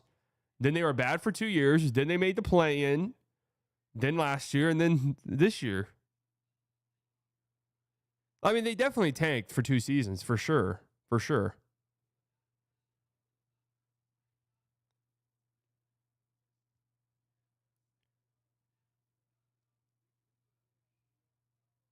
They're in the lottery 4 times. So they made the bubble playoffs. 2021, they missed the playoffs. 2022, they missed the playoffs. 2023, they made the play-in and lost, but missed the playoffs. So they were in the lottery 3 times. Their lottery pick last year was Clippers, wasn't it? Or not Clippers. Who was their lottery pick last year? But Case and Wallace wasn't their pick. Whose pick was that?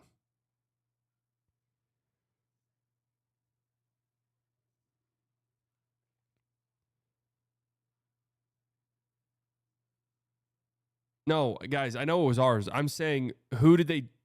No, it wasn't the Clips though. Oh, it was the Clippers. It was the Clippers. It was the Clippers. Yeah, I'm thinking about last year's draft for some reason.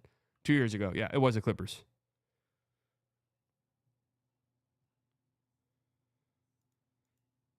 No, I mean the Thunder deserve a ton of credit for how they built their roster, obviously. But yes, they got lucky. I mean, they got lucky the Paul George trade went the way it did. They got lucky Shea turned into who he turned into. Like, nobody realistically could have expected that. Let's be serious.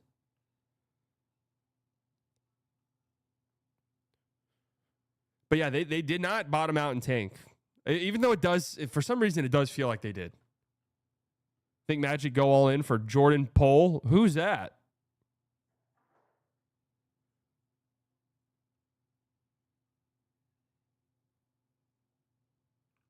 Jordan Poole. And do I think the Magic go all in for Jordan Poole? What does going all in for Jordan Poole even look like? Do you think the league will make a rule for situations like OKC getting these lottery picks? No. I mean, what rule could you make? Like, you can't punish good team building.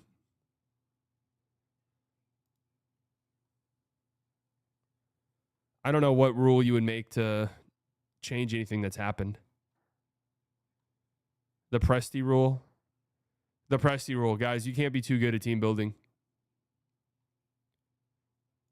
All right. So I asked you guys some NBA hot takes. I reacted to the Dallas Mavericks centric ones on my Bleacher Report stream yesterday. That's on the Clips channel if you want to go watch it. Today we'll look at some of the NBA related ones to see what you guys had to say. There's also some from a YouTube post over here. Let's start with the YouTube post one. Shout out to my community over here. The days of, this is from our guy Joey. Joey, you in here? The days of NBA dynasties are over because the lack of loyalty and how trades, business side of NBA, et cetera, work today. So we haven't had repeat champions since the Warriors did it in 2017. 2018. And in that 7-year stretch since, we haven't even had a team win multiple championships. You've had the Raptors, you've had the Lakers, you've had the Bucks, you've had the Nuggets, you've had the Warriors, you've had the Celtics. Who am I missing? And the Nuggets. Did I say the Nuggets? I'm missing one. So shout out to whoever I'm missing. Oh, we're factoring in this year's. We're factoring in this year's team. So Pacers, Knicks, Thunder. I wonder how much of that is a sign of things to come, or if it's just kind of luck and how it's played out that way. Like the Warriors almost certainly three-peat if they aren't destroyed by injuries going into that Raptor series. And that just completely and totally blows up their team. Right?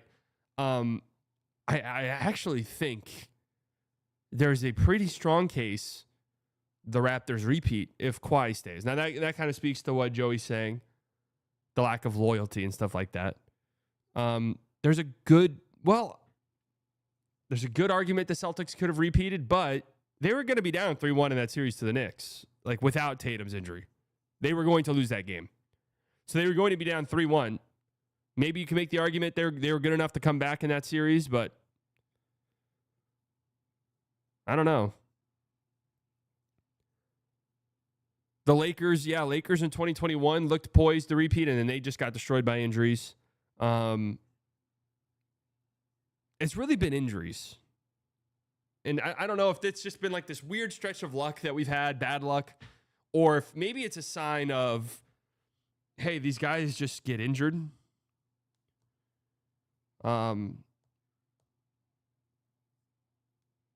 There's just kind of like this injury bug now. And you just got to get lucky with injuries. You just got to hope your team's healthy enough.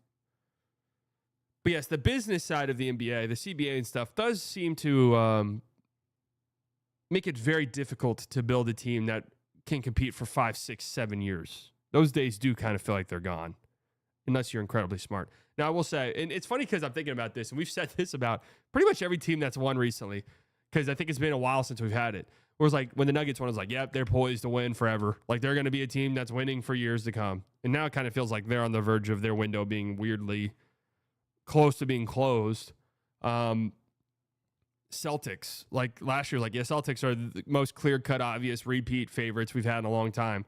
And a lot of that was true, but, well, we saw how that situation played out. The Thunder, it would be absolutely shocking. I 1,000% expect the Thunder to win the finals this year. The Thunder, it would be quite surprising if they only get one. Like that, I think something would have had to have gone drastically wrong if the Thunder only get one. So we'll see. We'll see. Austin says Malik Monk will be an all-star in the next 4 years. Okay. That's an interesting one. Malik Monk will be an all-star in the next 4 years. I mean, I doubt it. We see how hard it is for guards, especially in the West, to make the All-Star game. That might be Malik Monk's agent. Now, if he gets traded to an Eastern Conference team like Orlando or something, and he's like the starting point guard for the Magic, and, at this point in the Eastern Conference, Nick Smith Jr. is making All-Star cases because the conference is so fucking bad, then maybe.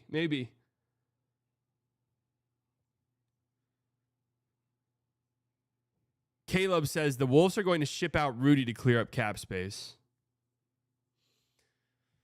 What do you think Rudy's value is across the league? I was thinking about this listening to a podcast a couple of days ago, and they were talking about Gobert and the way they were talking about him. I was like, is Rudy kind of just like maybe one of those like shocking trade guys where it happens and you're like, whoa, what? And then you think about it more and it's like, oh yeah, I guess that kind of makes sense that they were shopping Rudy. But my question is though, is like, what team out there is one willing to give up value that even really makes sense in a Gobert trade, but also two, how could a trade even work to where it opens up salary cap relief for the Timberwolves? And also then what's the Timberwolves answer at center? Because it's not like they have Cat anymore. So if they were to do something like that, Gobert's at 35 for 3 years. Like they're just gonna go Naz Reid starting center, and like they have to go out and find another center as well.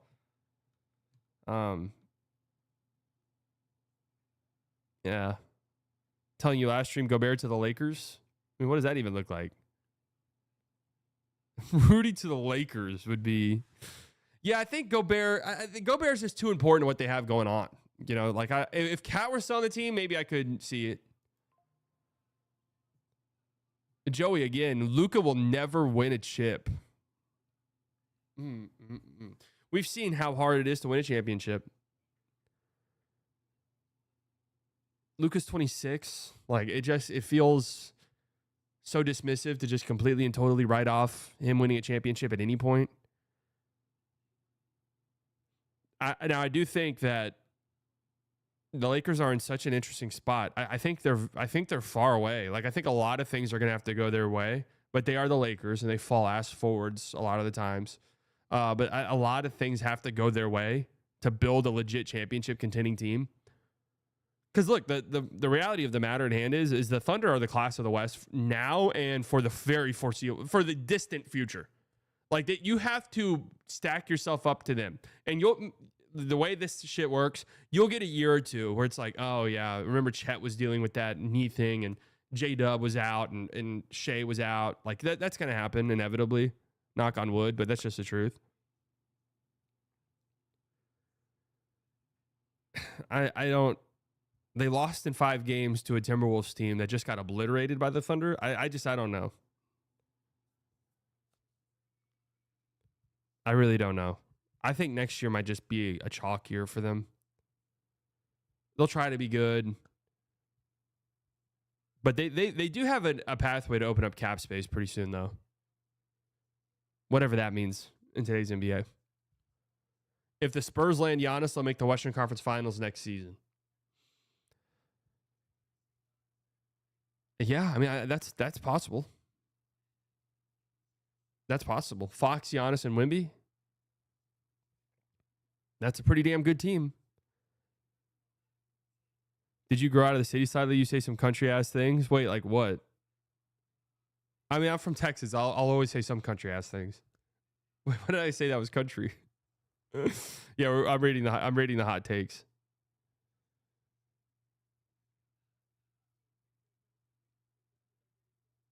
Yeah, I mean, I think if Giannis wants to go to San Antonio should make it happen. I think that'd be stupid as fuck to not let that happen, to not make that happen. The Pacers will play in 4 of 5 conference finals starting from last year's and win at least 1 chip. So that's saying the Pacers will make 2 of the next 3 conference finals at the very least, and will also win a chip over that time frame. I mean, I don't know. I put nothing past this Pacers team at this juncture. Nothing past this Pacers team.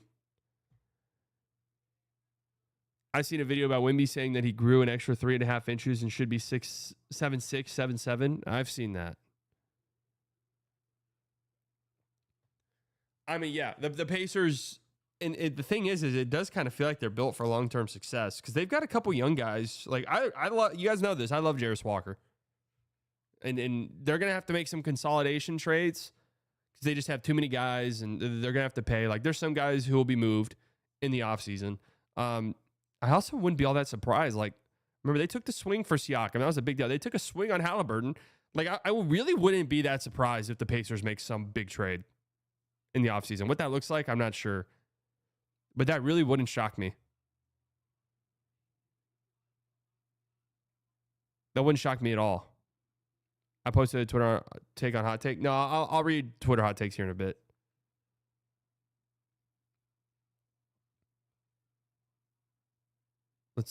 I'm just scrolling through all the Mavs ones. All right, these are all Mavs ones at this point. All right, what's the Twitter ones? Michael wanted to know my Timothy Chalamet take. I love him. What's the hate about Timmy? What's the hate about Timmy? He just does his thing and chills. And he's a huge basketball fan, and he's a millionaire, and he's dating Kylie Jenner. Like, I think we should all give him a round of applause.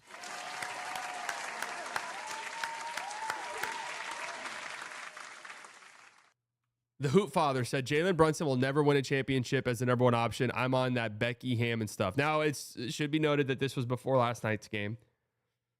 It's so insane to me that Becky Hammond got that much shit for that take because yeah,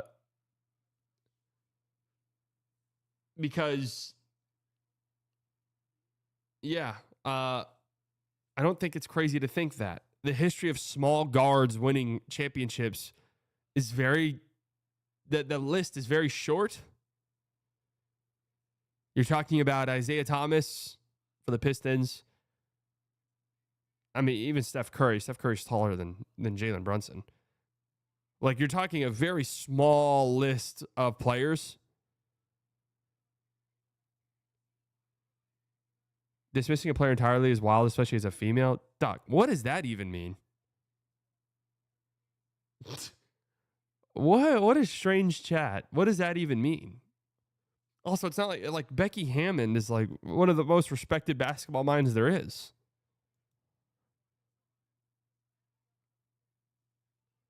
Like, can't you say the same? Like dismissing a player entirely is wild, especially as someone sitting here on YouTube right now. Like, what's the difference? Like, what's the difference between me saying something and Becky Hammond? Do you think players will start to emulate Tyrese Halliburton's jump passing? They might try. Reddit Mav says, I think basketball is good. That's a hot one. B-Dot 1 hour ago. Anthony Edwards will never be a top 5 player due to his up and down motor and his lack of playmaking and consistent scoring. I think Anthony Edwards could be a top 5 player. Only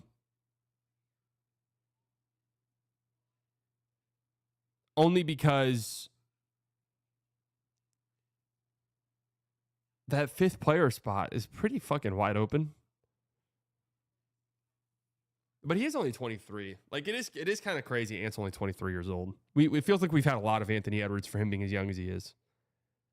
You know, he's been in our life a lot for a 23-year-old. So to say 4 or 5 years ago, or 4 or 5 years from now, I think he could be a top 5 player for sure.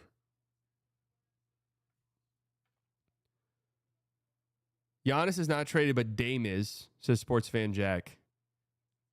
Lakers make an out of left field trade that no one expects. Well, we know the Lakers are capable of that. I'm trying to think about what is that's the thing, a trade that no one expects. Could the Lakers like make a swing for, we talk about bigs for them, but could the Lakers make a big swing for like a wing oriented player? Bam? I really don't think the Heat would trade Bam, especially for anything the Lakers would be offering. But back from your test, damn, you must have killed it that fast. Yeah, like a Trey Murphy type, yeah. It's a bonus. How does that even work contractually, though? I guess you could get there with, like, Reeves.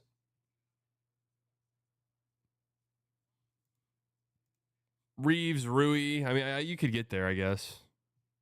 43 mil. Rui Hachimura, Reeves, and Maxey. I mean, does that get you there? That gets you there almost perfectly.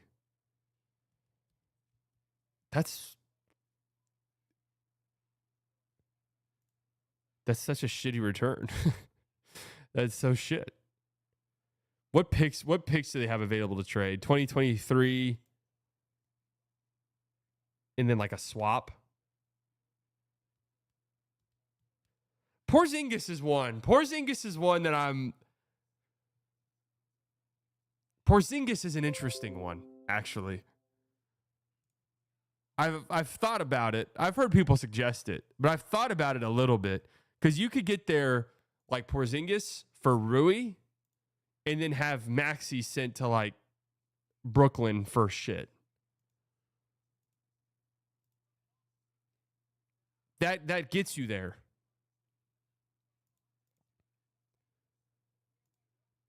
So, but the question though is, this is fucking hilarious trade.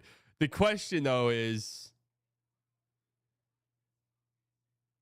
what are you trading first in this?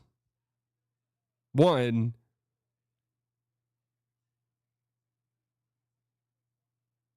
are you adding picks if you're the Lakers? Surely, right? But also two, I think it's bad, like putting your eggs in the Kristaps Porzingis bucket, and also basket, and also Luka and KP reuniting would be pretty fucking funny. Pretty funny. But I think it could be like a wing. I could see the Lakers making a play for a wing. I don't know who it could be, who's on the market. Herb Jones. Could they like sneak into a Herb Jones lottery?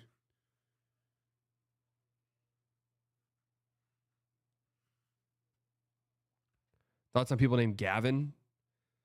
Just thinking about Gavin Newsom. Gavin Sheets. Are there any NBA players named Gavin? Icarus, Lively will continue to be a more valuable player than Markkanen. Okay. I mean, has that been a debate? That's just like such a random player. I don't know about that, to be honest with you. I think that's disrespectful to Lowry. I think that's a little disrespectful to Lowry, who's just been on a shitty team for a long time. What if Lowry's that sneaky player the Lakers get? They don't have the pieces to make that happen. Blazers will be in the playoff hunt next season. Guard, play leap. I mean, you can make the argument they were in that hunt this year for a while. I mean, they were in the play-in hunt, which does that put you in the playoff hunt? If you're in the play-in hunt, are you in the playoff hunt, or is that a different thing? So would you trade Gaffer, Najee, and Hardy for RJ Barrett? Nick on the text line said Locked On Raptors came up with that one. We literally just talked about that. I said no. When KP came out of that interview about how he tried to sabotage the Mavs playoffs, now he didn't say that verbatim, but he was basically like, yeah, I was acting like a little baby. Which he was. Yeah, I think the Blazers will be good. I think the Blazers are another team. That's why I just fucked around with the KD one. I don't think they do something like that. But if there's a pathway for like, you're trying to get off the Jeremy Grant money, and the Suns are like, hey, Portland, like we just had a meeting with KD and he put y'all's name. He put y'all on the list. And the Blazers are like, okay, what about like Rob Will and Jeremy Grant? And maybe a pick. Maybe if the Blazers have picks to throw around. No, you didn't get banned. You're good. You're good. Yeah, Mavs, Chris Paul to vet man. Hell yeah, let's go. Claxton for Vincent, Maxey, and a 2031 first. The cheaper of Trey Murphy or Herb Jones for Reeves in a swap. Connect for Goga in a second, and Keon Ellis for a swap.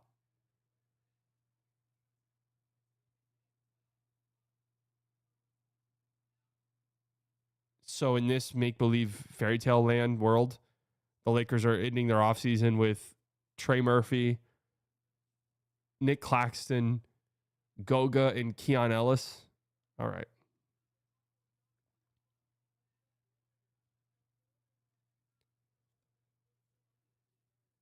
Kings trade Sabonis.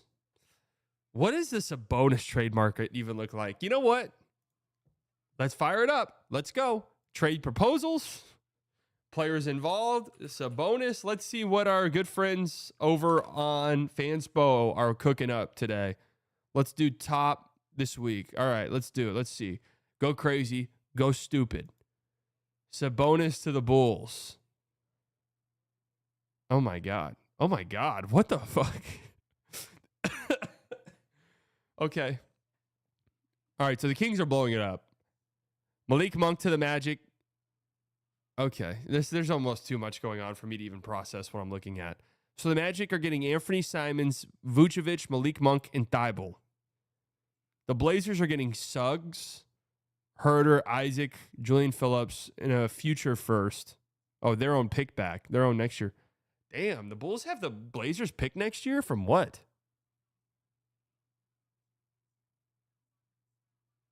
How do they have that? The Kings are getting Jeremy Grant, Cole Anthony, Lonzo, and Goga, and 4 picks in this year's draft. And the Bulls are getting Sabonis, Anthony Black, and Tristan da Silva.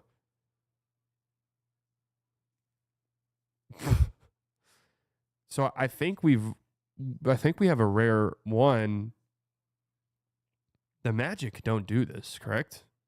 Simons, Vucevic, Malik Monk, and Thibault for a late first this year, but they love Suggs.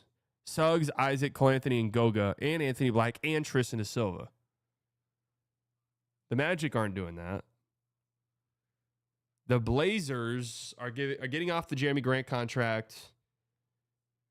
They're also trading Anthony Simons, and they're also trading the 11th overall pick in this draft to get Suggs, basically. I'm not so sure they do that. The Kings, I guess, probably do this, right? Why do the Bulls want Sabonis? The Bulls are paying a pretty hefty price for Sabonis here.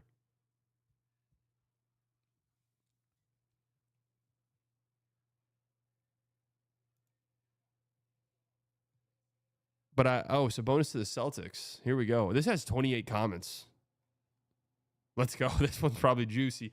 Warriors get Anthony Simons. Interesting. Celtics get Sabonis and somehow save $30 million. The Blazers get KP, Sam Hauser, Buddy Hield, and 2 firsts.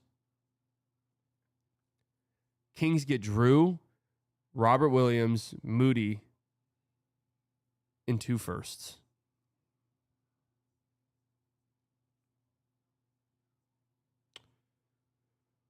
Why are the Blazers doing this exactly? They get a couple firsts, KP. Is that enough for Sabonis? Drew, Robert Williams, Moody, and a couple shitty picks from the Celtics? Now, this actually makes some sense for the Celtics.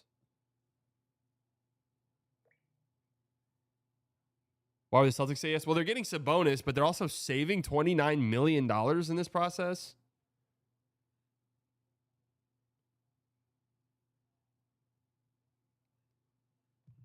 Blazers really need another big, TBH.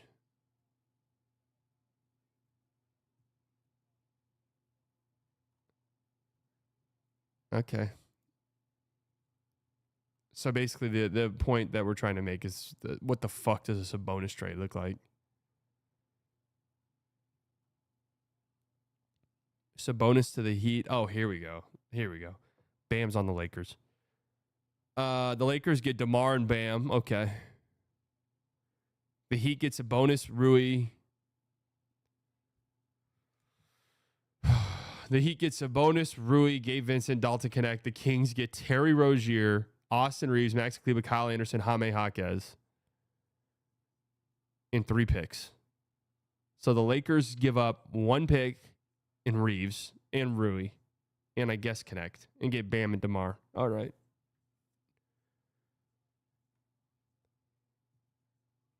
Shit for everyone but LA. What a surprise.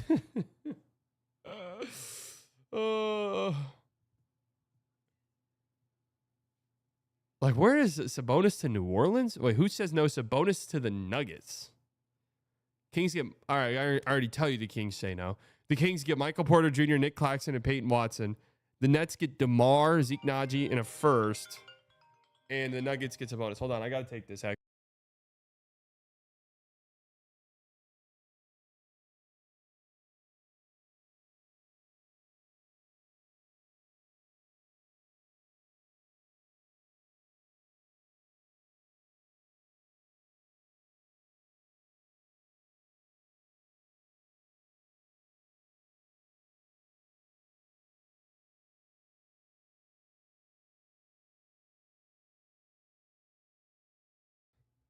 Put your diapers on.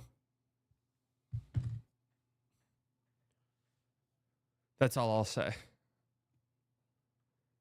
So Nuggets gets a bonus for a future first, Peyton Watson and Michael Porter Jr. This makes absolutely no sense for Denver.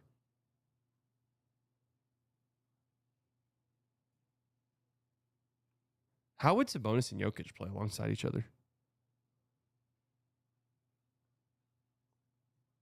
Does that not make a lot of sense for Denver? You get off the Najee contract, Michael Porter Jr. I mean,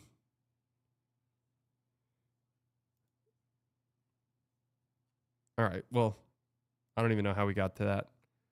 Spurs will be a mediocre playoff team. Yeah, I don't know if the Spurs, unless they get Giannis, I don't know if the Spurs will be like a huge playoff contender, unless Wemby's the best player in the league next year, which is always possible. The Atlanta Hawks will make it to the finals after landing Daniel Gafford.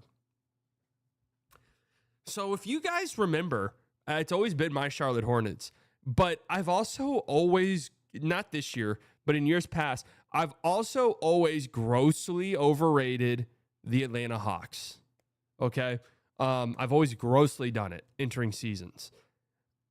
I think the Hawks could be an interesting team this offseason. And yeah, I think there's a world in which they're really good next year. Absolutely. Like, I'm a big believer in Jalen Johnson. You've got most improved player, Dyson Daniels, his continued development. You've got Risha Shea, year 2. They've got 2 first-round picks this year. They have pathways to be aggressive. Okongwu did some interesting things last year. Like, I think their team could be pretty fucking good in a conference that's probably going to be horrific. Like, I don't think we're processing how actually shit the Eastern Conference will be next year. That's why I'm like, especially if Giannis gets traded west. If Giannis gets traded west, it's like, it's why if I'm Cleveland, I'm like, dude, just run this back. We might just cakewalk next year. If I'm Indiana, I'm like, oh my God, we're going to make the finals 2 years in a row. Yeah, the Hawks are a competitive team with Jalen Johnson. Pacers need a rebrand at the very least. Move away from the yellow. It looks horrid. Man, a lot of people hate the Pacers jerseys. Bring back the pinstripes. I'm okay with that. The Pistons are making the Eastern Conference Finals next year, and Giannis won't be traded this summer or during the season. I definitely, if I had to bet money on what Giannis does, I think I would just bet on him being on the Bucks next year. I just think it'll be too complicated and too much going on. I think he'll probably end up staying. Pistons making the Eastern Conference Finals next year. Yeah, I mean, I think a lot of things are on the table. A lot of things are on the table when it comes to the Eastern Conference. Can I send a Kobe White to the Mavs trade? Yeah, put it in here. You can't send links, though. Oh, my God. Is he in here? We're just going to skip past this one. Ant Edwards will have John Wall's career, no titles, but may not be as injured. John Wall's career. Interesting. It's an interesting comparison. From at Luca Clears MJ.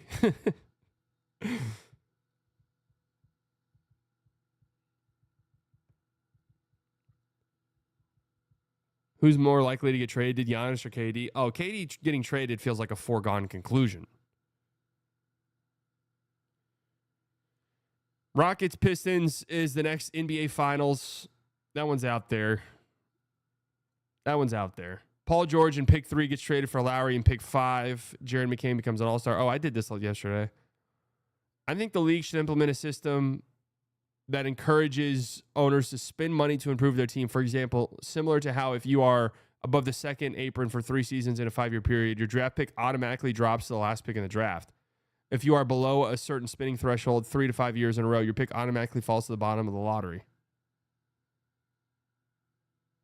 Wait, hold on. Is that actually a rule? For example, similar to how if you are above the second apron for 3 seasons in a 5-year period, your draft pick automatically drops to the last pick in the draft. Wait. That's a rule?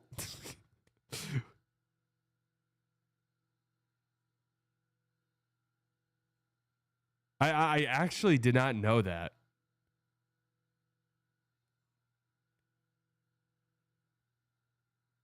Wow.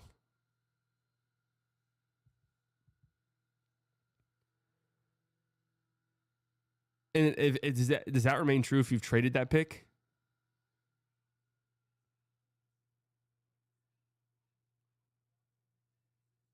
So if you trade your picks in the future, say, fuck you, I'm going to be a second apron team forever. Fuck you.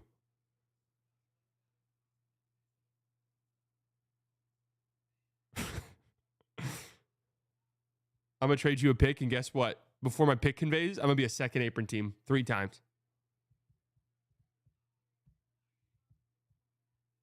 I honest to God did not know that was a rule.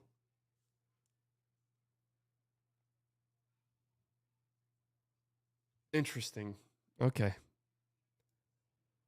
Yeah, I mean, I'm dude, get rid of that rule. That rule's so stupid. I agree with your take here that punishing teams that spend money on their roster is actually so stupid. Like, the more this plays out, the more obvious it is.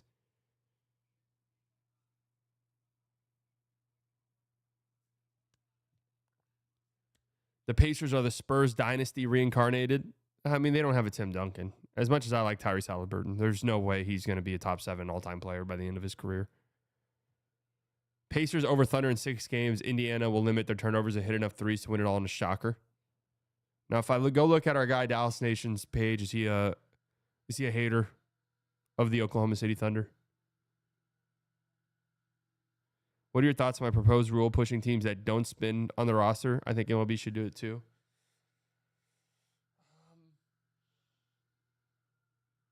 I think there's I don't think it's as big of a problem in the NBA as it is in baseball for sure. There's just times when you're in a rebuilding phase and it doesn't make sense to pay a lot of guys on your roster a lot of money. I do think they should get rid of rules that punish you for spending money on your team. Now that I'm thinking about it, it's the stupidest fucking thing in the world. What do you mean? I'm going to have to break up the team that I made because of the stupid ass rules that I can't spend money on my own team that I built? How does that make sense? Broussard said OKC could be the new Spurs. Yeah, OKC is more close to the Spurs dynasty, I would say.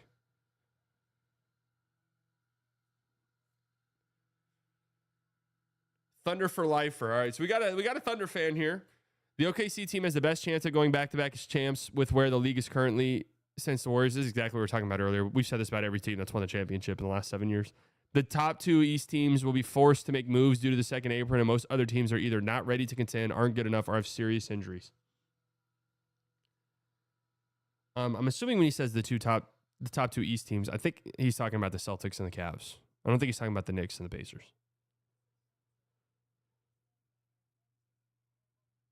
Yeah, I mean, this Thunder team is very much built to survive. And I've heard takes about this recently because we've always talked about this, and I've talked about this, how the Thunder need to consolidate their assets, so on and so forth, and they need to make trades to get better.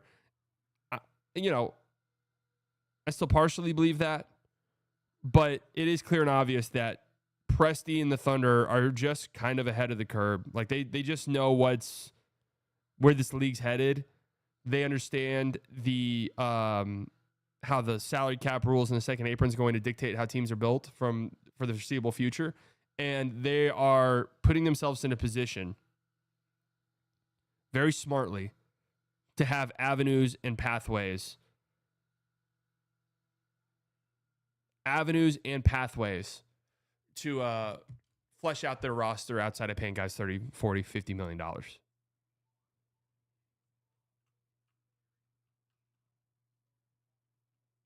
OKC has a lot of picks, but not really quality picks. Yeah, but when you're going to be in their position where you already have your top end guys, you really just need, let's say they have a draft where they have 3 picks in the first round, which they will.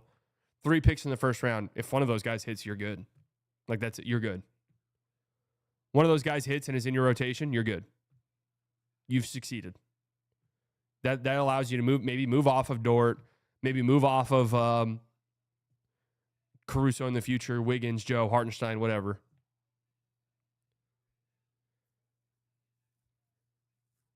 The era of hoops is the best ever. This era of hoops is the best ever and the best basketball ever, but it's the least enjoyable to watch. Lack of good storylines, frustrating refereeing, uniform play. Do you think people really don't watch because of uniforms? I mean, I'm sure there's some out there, but do you think it's like a decent enough portion that it's like something to take seriously?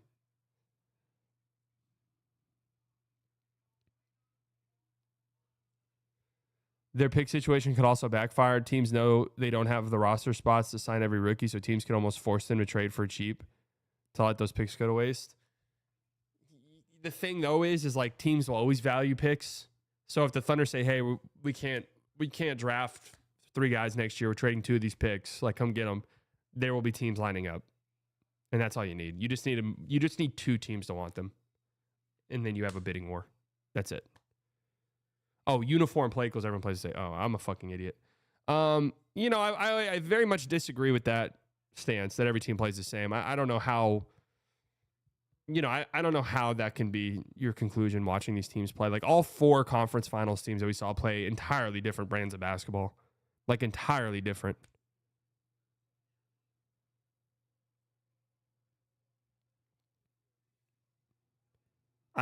Even if you extend beyond that, I mean, I think every team plays differently. I play sports with a 199. Best case scenario, Laker trade, realistically.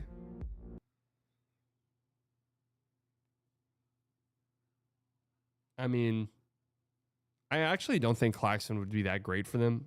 I think it is. I think it's a Gafford trade, but where you're not giving up Reeves.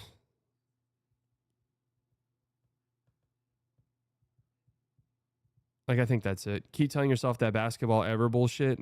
Massive developmental. Keep telling yourself that basketball ever bullshit.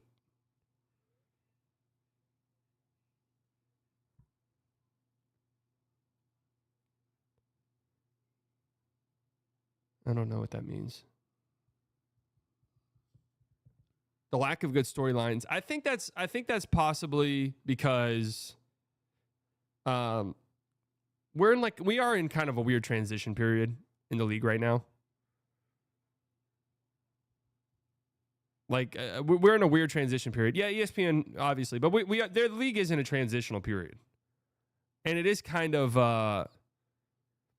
this awkward, like, yeah, ideally we would kind of be, hey, it's a twilight of LeBron and Steph and KD. Like, we love these guys, we're gonna celebrate them, but it's the twilight. Like, we're focused, but those guys are all still really good, and so they still take up so much of our time that we haven't spent a lot of time talking about the younger. But like, hey, I know we like the parity. We like that there's no dynasties, but those create storylines. When it's 7 different champions in 7 years, it's tough to follow, really, for a very casual viewer. And so when you have the common enemy, when you have, oh, this team's won 2 in a row, we can't let them three-peat, and like all of the NBA community, a large bands together against that team, that's a fun storyline. Refereeing's always bad. I mean, that's just the storyline part I agree with, but I think a lot of that is just kind of this weird transitional period we are in. Kyrie retires in 3 years after his next contract. I mean, he'll be like 35, 36 by then. It's not that crazy.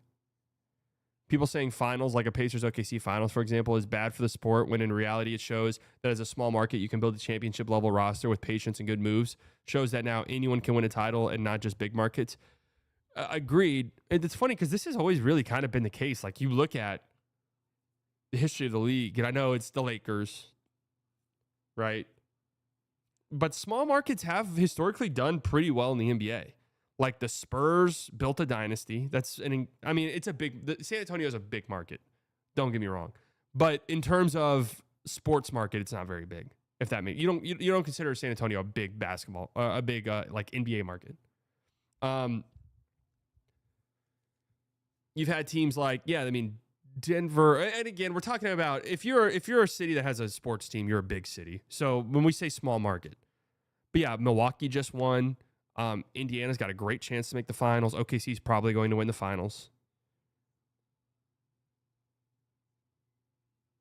Celtics, Lakers have the most for a reason, though. Yeah, but they have the most for a reason because they won a lot of theirs at a completely different era of the league. Like, they won a lot of them when there was like 8 fucking teams in the league. The Celtics have, 2 in the last 30 years?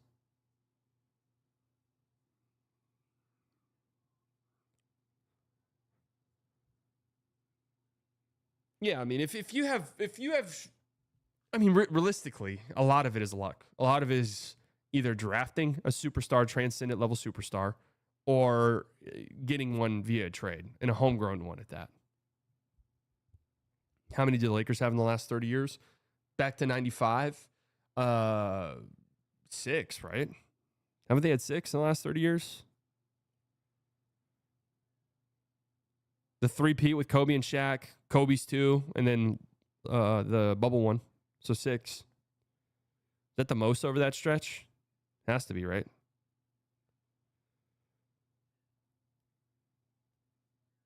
And you've also had big market teams that just fail every step of the way. Brooklyn, the Clippers.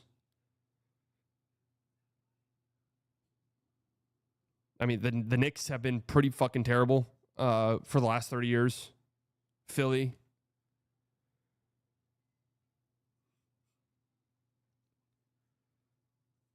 The greatest possible starting 5 ever. LeBron, Clay, Kawhi, KD, Shaq.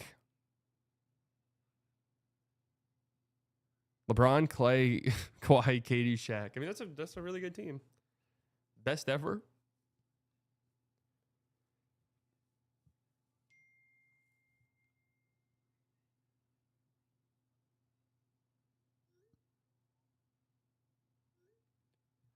Why Clay over Steph? I don't know. I don't know. One of the wings in New Orleans will be traded to a contender and be the last piece to a championship team. So I am kind of like, what is what's the incentive the Magic have to trade for, or the Magic, Jesus. The incentive the Pelicans have to trade away Trey Murphy and Herb Jones, both guys who have very friendly contracts, both guys who are good on any team. I don't really know what the incentive is there unless you're getting blown away in a trade, in which case, sure. But, the Zion situation's become much more fluid now. But, they're still going to try and be good next year. The Pelicans will be, at least. At least I think so. They traded away Ingram, but they probably weren't going to bring him back anyways. I'm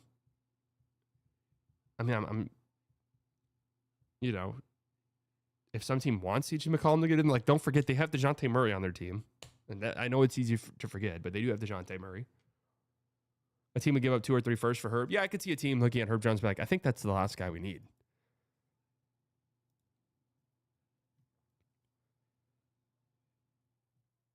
Dame a top 3 shooter of all time? I don't think that's a hot take. I think that's very reasonable. People have buried Boston way too early. I agree with this. I do agree with it. They're probably going to take a step back next year. But also, would it be that surprising if, it's not like Drew was a step slow this year. KP is very unreliable. If they trade those guys in an effort to save money, how much of a step back does that really make them take? Especially if they're getting rotation players in return. Hold on, I got to take this call again.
Yeah, yeah. No, we're good. Everything's all good.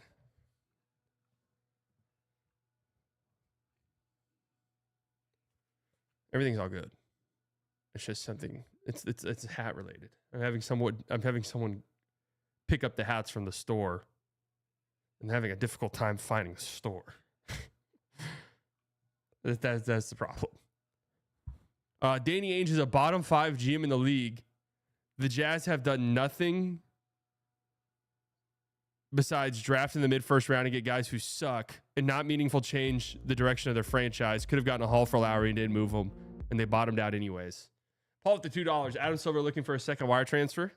He's just going to have to wait. Things are slow right now inside by his headquarters.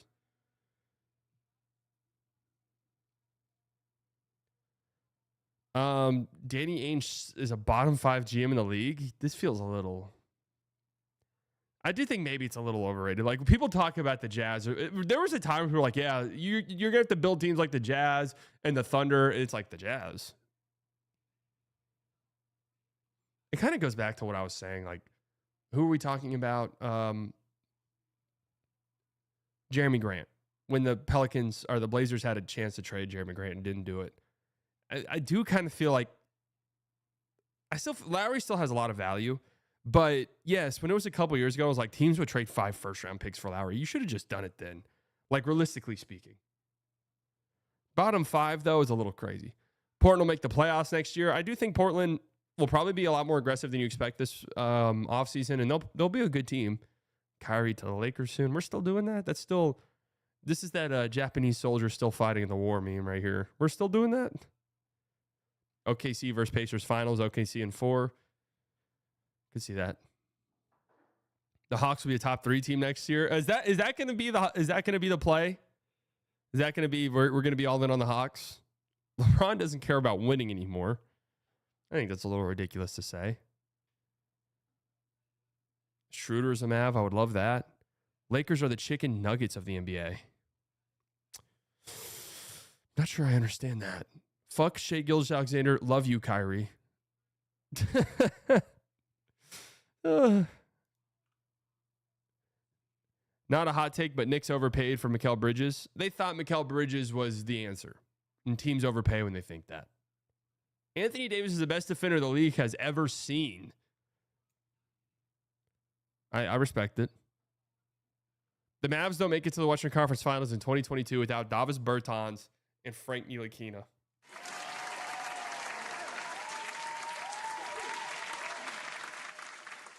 Yes, true. That was bold opening up the spam. Yeah, I mean, I don't disagree with this. I don't think they win that Sun series without Frank Ntilikina. Full stop. I've said that before. And I think his on-off numbers in that series were garbage. Like, I think they lost his minutes significantly. But I thought he was the only guy who did anything defensively against D-Book and Chris Paul. And even that small disruption, I think, changed the series in a major way. So I do agree with that. Frank Ntilikina wasn't a bad player. He just lacked the right situation to be put in. No, he was fucking terrible offensively. Like, it's just, in today's NBA, that wasn't going to fly. Wemby isn't that good of a defender. He's only looked at that way because of his stocks. I'm not wrong. Yes, you are. Slightly, you will gain 47 pounds in Europe. Thus, what the hell? Slightly, you will gain 47 pounds in Europe, thus finally unlocking full UNC status. Plus, you will again start to rant about the transportation system in America after the trip, even further pushing your UNC status levels to transcend UNC maximum capacity. You've gone too far. We're now flying way too close to the sun. Why is my take in the spam? Bill Shid. That's Bill Shid in the spam. That's hilarious that they just take Bill Shid comments immediately to spam. How do you gain 47 pounds in Europe? If anyone's ever traveled to Europe, you know you actually lose weight in a European trip.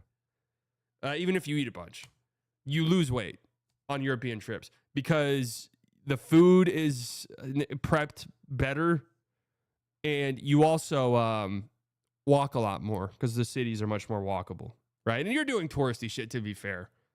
You know, you're walking around, you're going, like, you're doing touristy shit. It's not like you're just sitting around. So, you know, now everything else I kind of agree with here, right? I will come back and rant about transportation, absolutely. That goes without being said. I do that anyways, but that goes without being said. Portions are humane as well. That's also true. So, hey, if you're listening to this on Spotify, leave a 5-star review. I love you. Damn, this is the first time without basketball in how many days? Go to Amsterdam. I went to Amsterdam last year. It was my second time being in Amsterdam and probably my last, honestly. Unless I have a reason to be in Amsterdam or unless down the line I have children and they want to go to Amsterdam or something. I just can't imagine going to Amsterdam again. I've been twice. What else is there to see? No, I liked it a lot. I thought it was cool. I'd rather go somewhere I haven't been. Didn't read my take. Yeah, I did. Your Anthony Edwards take? I read that.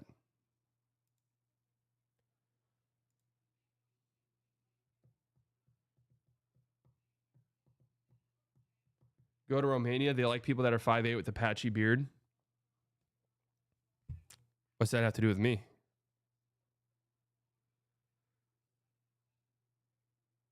Do you think NBA should give teams coming off 7 games time to rest before playing teams at 1-4? Hey, why?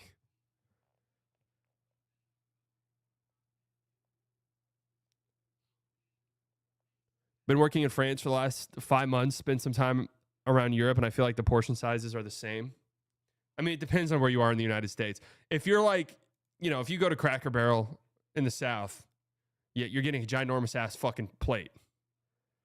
But, I do think the portion size thing is like, it depends on where you go.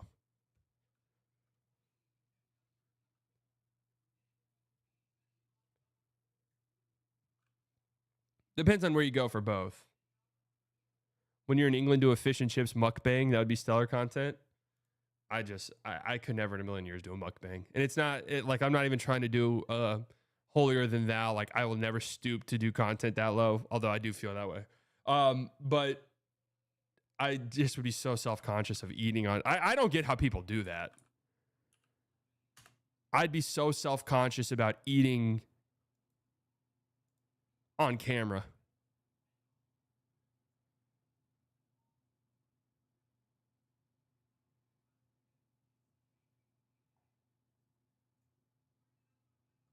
I'd be so self-conscious of it. What's even the point of the food in mukbangs? I've never watched a mukbang, so I don't even know what goes on during it. I'm gonna be 100% honest with you guys. Okay, up until semi-recently, I thought that was a porn thing. Like when people said mukbang, I thought it was a porn-related thing. Okay, so I'm actually happy to learn that it's not. Do they have a Texas Roadhouse out there? Great question. Oh, I actually know who this is. Wait, am I kind of him at Batter Up? This is the second time I've known exactly who it is.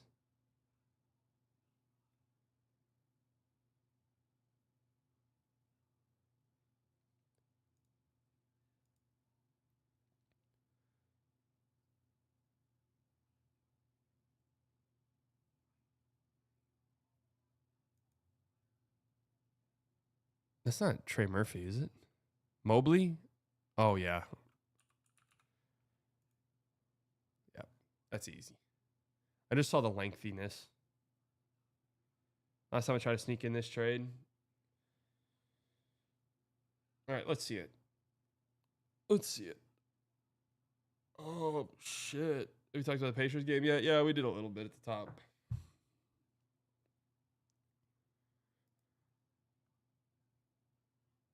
Mavs get Kobe White. Pelicans get Daniel Gafford, but swap their number 7 pick for the Bulls' 12th pick.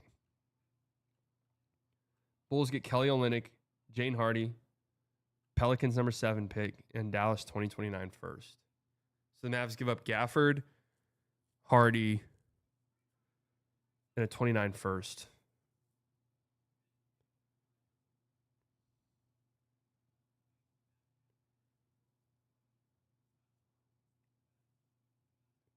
I'm like kind of out on the Mavs trading a pick unless it's for something stupid. I'm kind of out on it. That's not a bad trade though. Like, it makes sense, I think.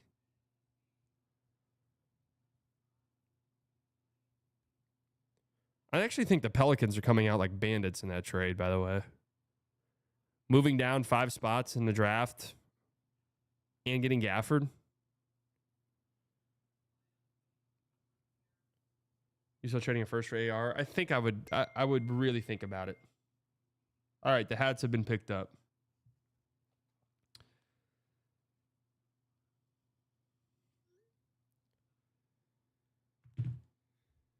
The picks have been picked up. The hats have been picked up.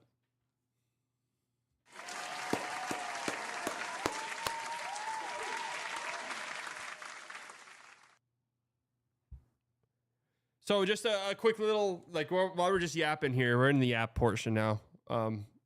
Really, the whole thing's the yap portion. We're 3 seasons into Sopranos, and I'm on season 2 of Andor. So you're seeing The Weeknd tonight? Hell yeah. Have fun, man. I'm going to the Weeknd concert here in Dallas, whenever that is.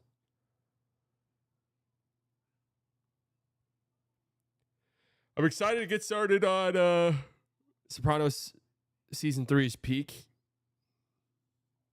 It's a great show. Chrissy.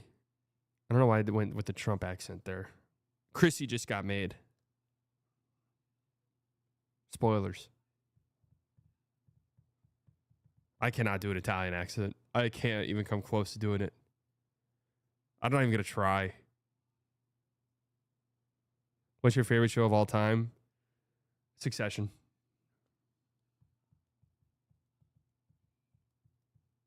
Gabagoo. Oh! Binge watching Sopranos messes with your vocabulary? It absolutely does. Yeah. It 100% does. I was reaching out to members of my family, and I'm like, are you sure we don't have a little Italian in us? Like, we don't have any? Like, we're just straight German?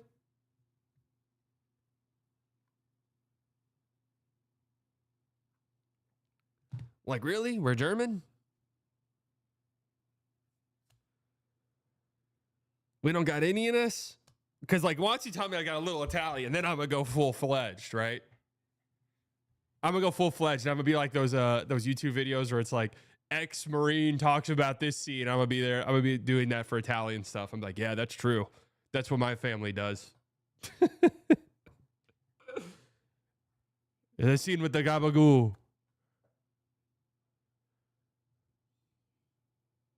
She was a whore.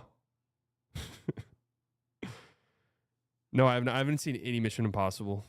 But I bet it's really fun, though.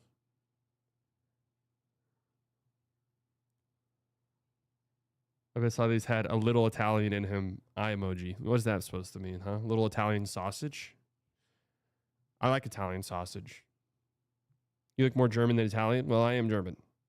Again, my German family came over before the bad times, so we're not that German. And my family's very Southern. They've been in Texas for centuries, but we're not that Southern, if you catch my drift. So I've dodged the 2 potentially really bad things from my family lineage. So we're good. We're good. Slightly Furio. I don't know why people think you're Italian. I don't think anyone thinks I'm Italian.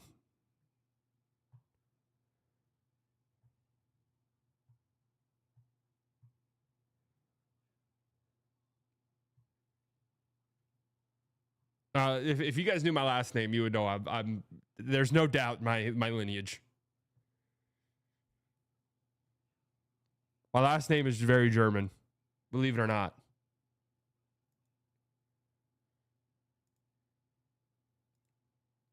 Biased is a very German last name, in case you didn't know.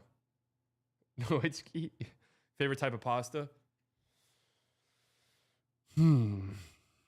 I have to be honest with you, and this goes against my Italian heritage. I'm not that big of a pasta fan. Like I like pasta, and I'll definitely fuck some up. Don't get me wrong.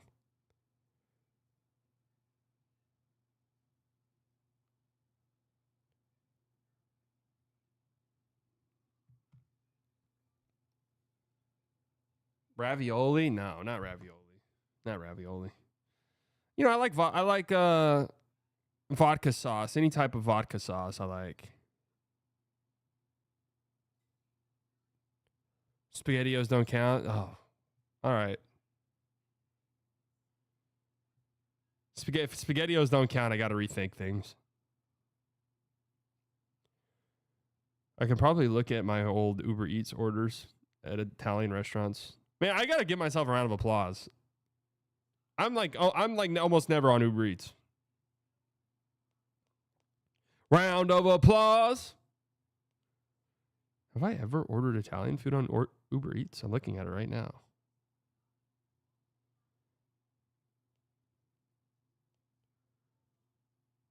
Past orders. Here we go.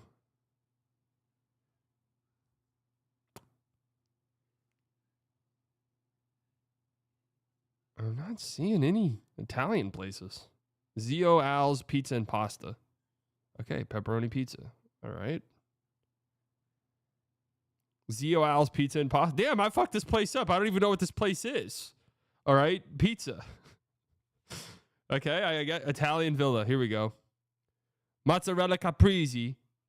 Tortellini alla vodka. That's what I like. I like vodka. I like that. Oh, another Italian Villa. This was 2 years ago. This is penne alla vodka. There you go.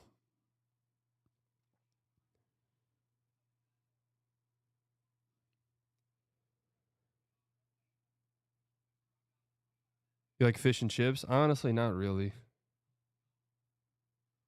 Italian is only good fresh. Can't imagine it being very good delivered. No, man. Pasta's good in transit. Pasta's good in transit. It's DoorDash now? Oh, are we on DoorDash? I've never used DoorDash once. the ghost kitchens. I wonder how many of these are ghost kitchens. I try to avoid them at all costs. I literally will look at these places on Yelp. So I don't know if I've ever been duped by a ghost kitchen. I'm sure I have. I'm pretty proud of my Uber Eats. Or I have friends who Uber Eats 2 meals a day.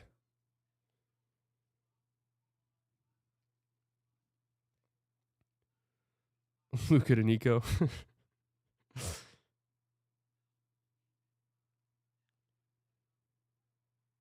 Oh, brother. I just moved downtown and the Uber Eats selection is limited here. You can Uber Eats shoes from a Nike store. Yeah, you can literally Uber Eat anything now. I got last time I did do Uber Eats, I was doing it and it said add one more thing, add another thing. The fact that you could have your poor driver go like 5 different destinations is insane to me.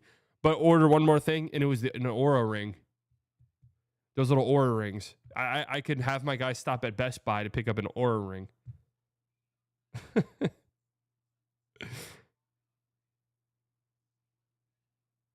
Just don't like hitting them all anymore. I know. I kind of like going out and buying stuff. Now, I do shop online a bunch, but I kind of like going out and buying things, especially something like an Oura ring. I want to go and buy that. I like going to North Park. I do. I like being there. I like people watching. I like the vibe of just being in there. Now, Stonebriar, I'm not gonna go to Stonebriar. That place is a shithole. What other ones? Firewheel, shithole. Not going. What are the other ones? What's the one that's right by Maggiano's?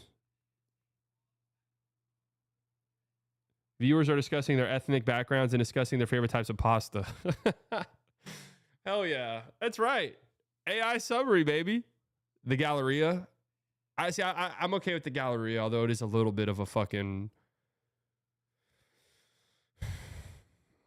It's a bit of a fiasco.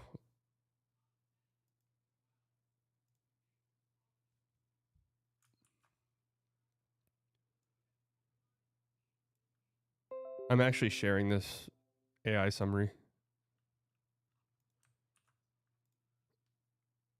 Most, least, like TBH, least off the rails, slightly biased stream in a while. Like, honestly, I think this is about right.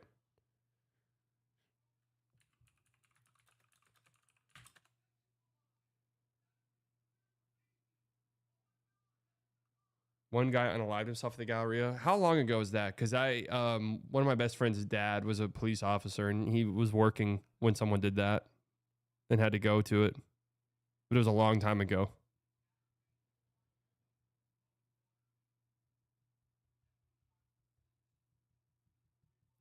Yeah, North Park is far and away the best mall in the Dallas-Fort Worth Metroplex, and I don't even think it's remotely close or up for debate.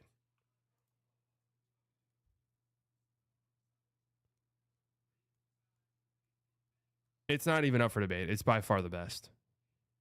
North Park is super crowded, though. I mean, all of them are crowded.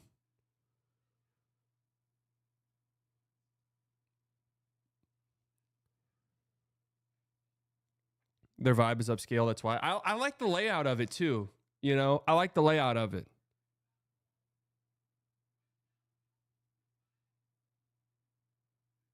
Prestonwood Mall? Never been. Never will.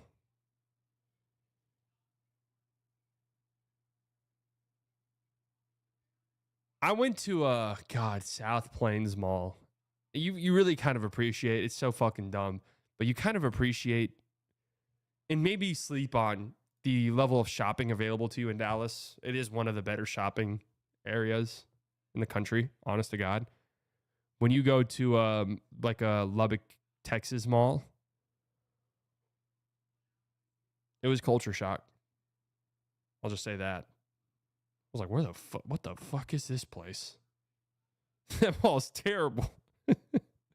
And rest in peace to Con Creek Mall, right? That's what it's called, Con Creek Mall. Rest in peace to Con Creek Mall. That used to be, I might date myself a little bit here, but I was around whenever that mall was popping. I was around.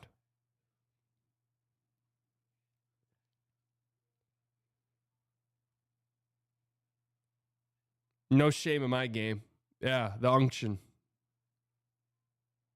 Right? That's what it was called. Con Creek Mall.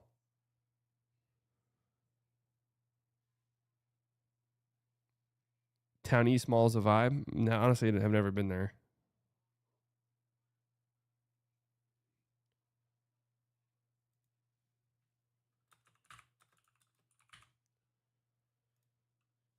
All right. Let's end this yap sesh. It's 1:30. Holy shit. All right. Love you guys. Be live, I guess, tomorrow night for Game 6. No stream tonight.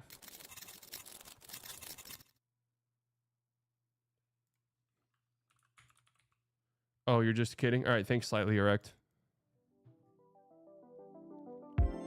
All right, folks, thanks for coming out. All of the OGs, you guys, I love you very much. Could have spent your Friday morning anywhere in the world. You decided to spend it here. New subscribers, I promise you guys will not regret it. Donations, members, you never have to do that, but it helps me out tremendously. Makes me feel so good. You guys enjoy the rest of your day. We'll chat with you all later. Again, we'll be live tomorrow night for Game 6 over on Playback and here. Love you. Talk to you later.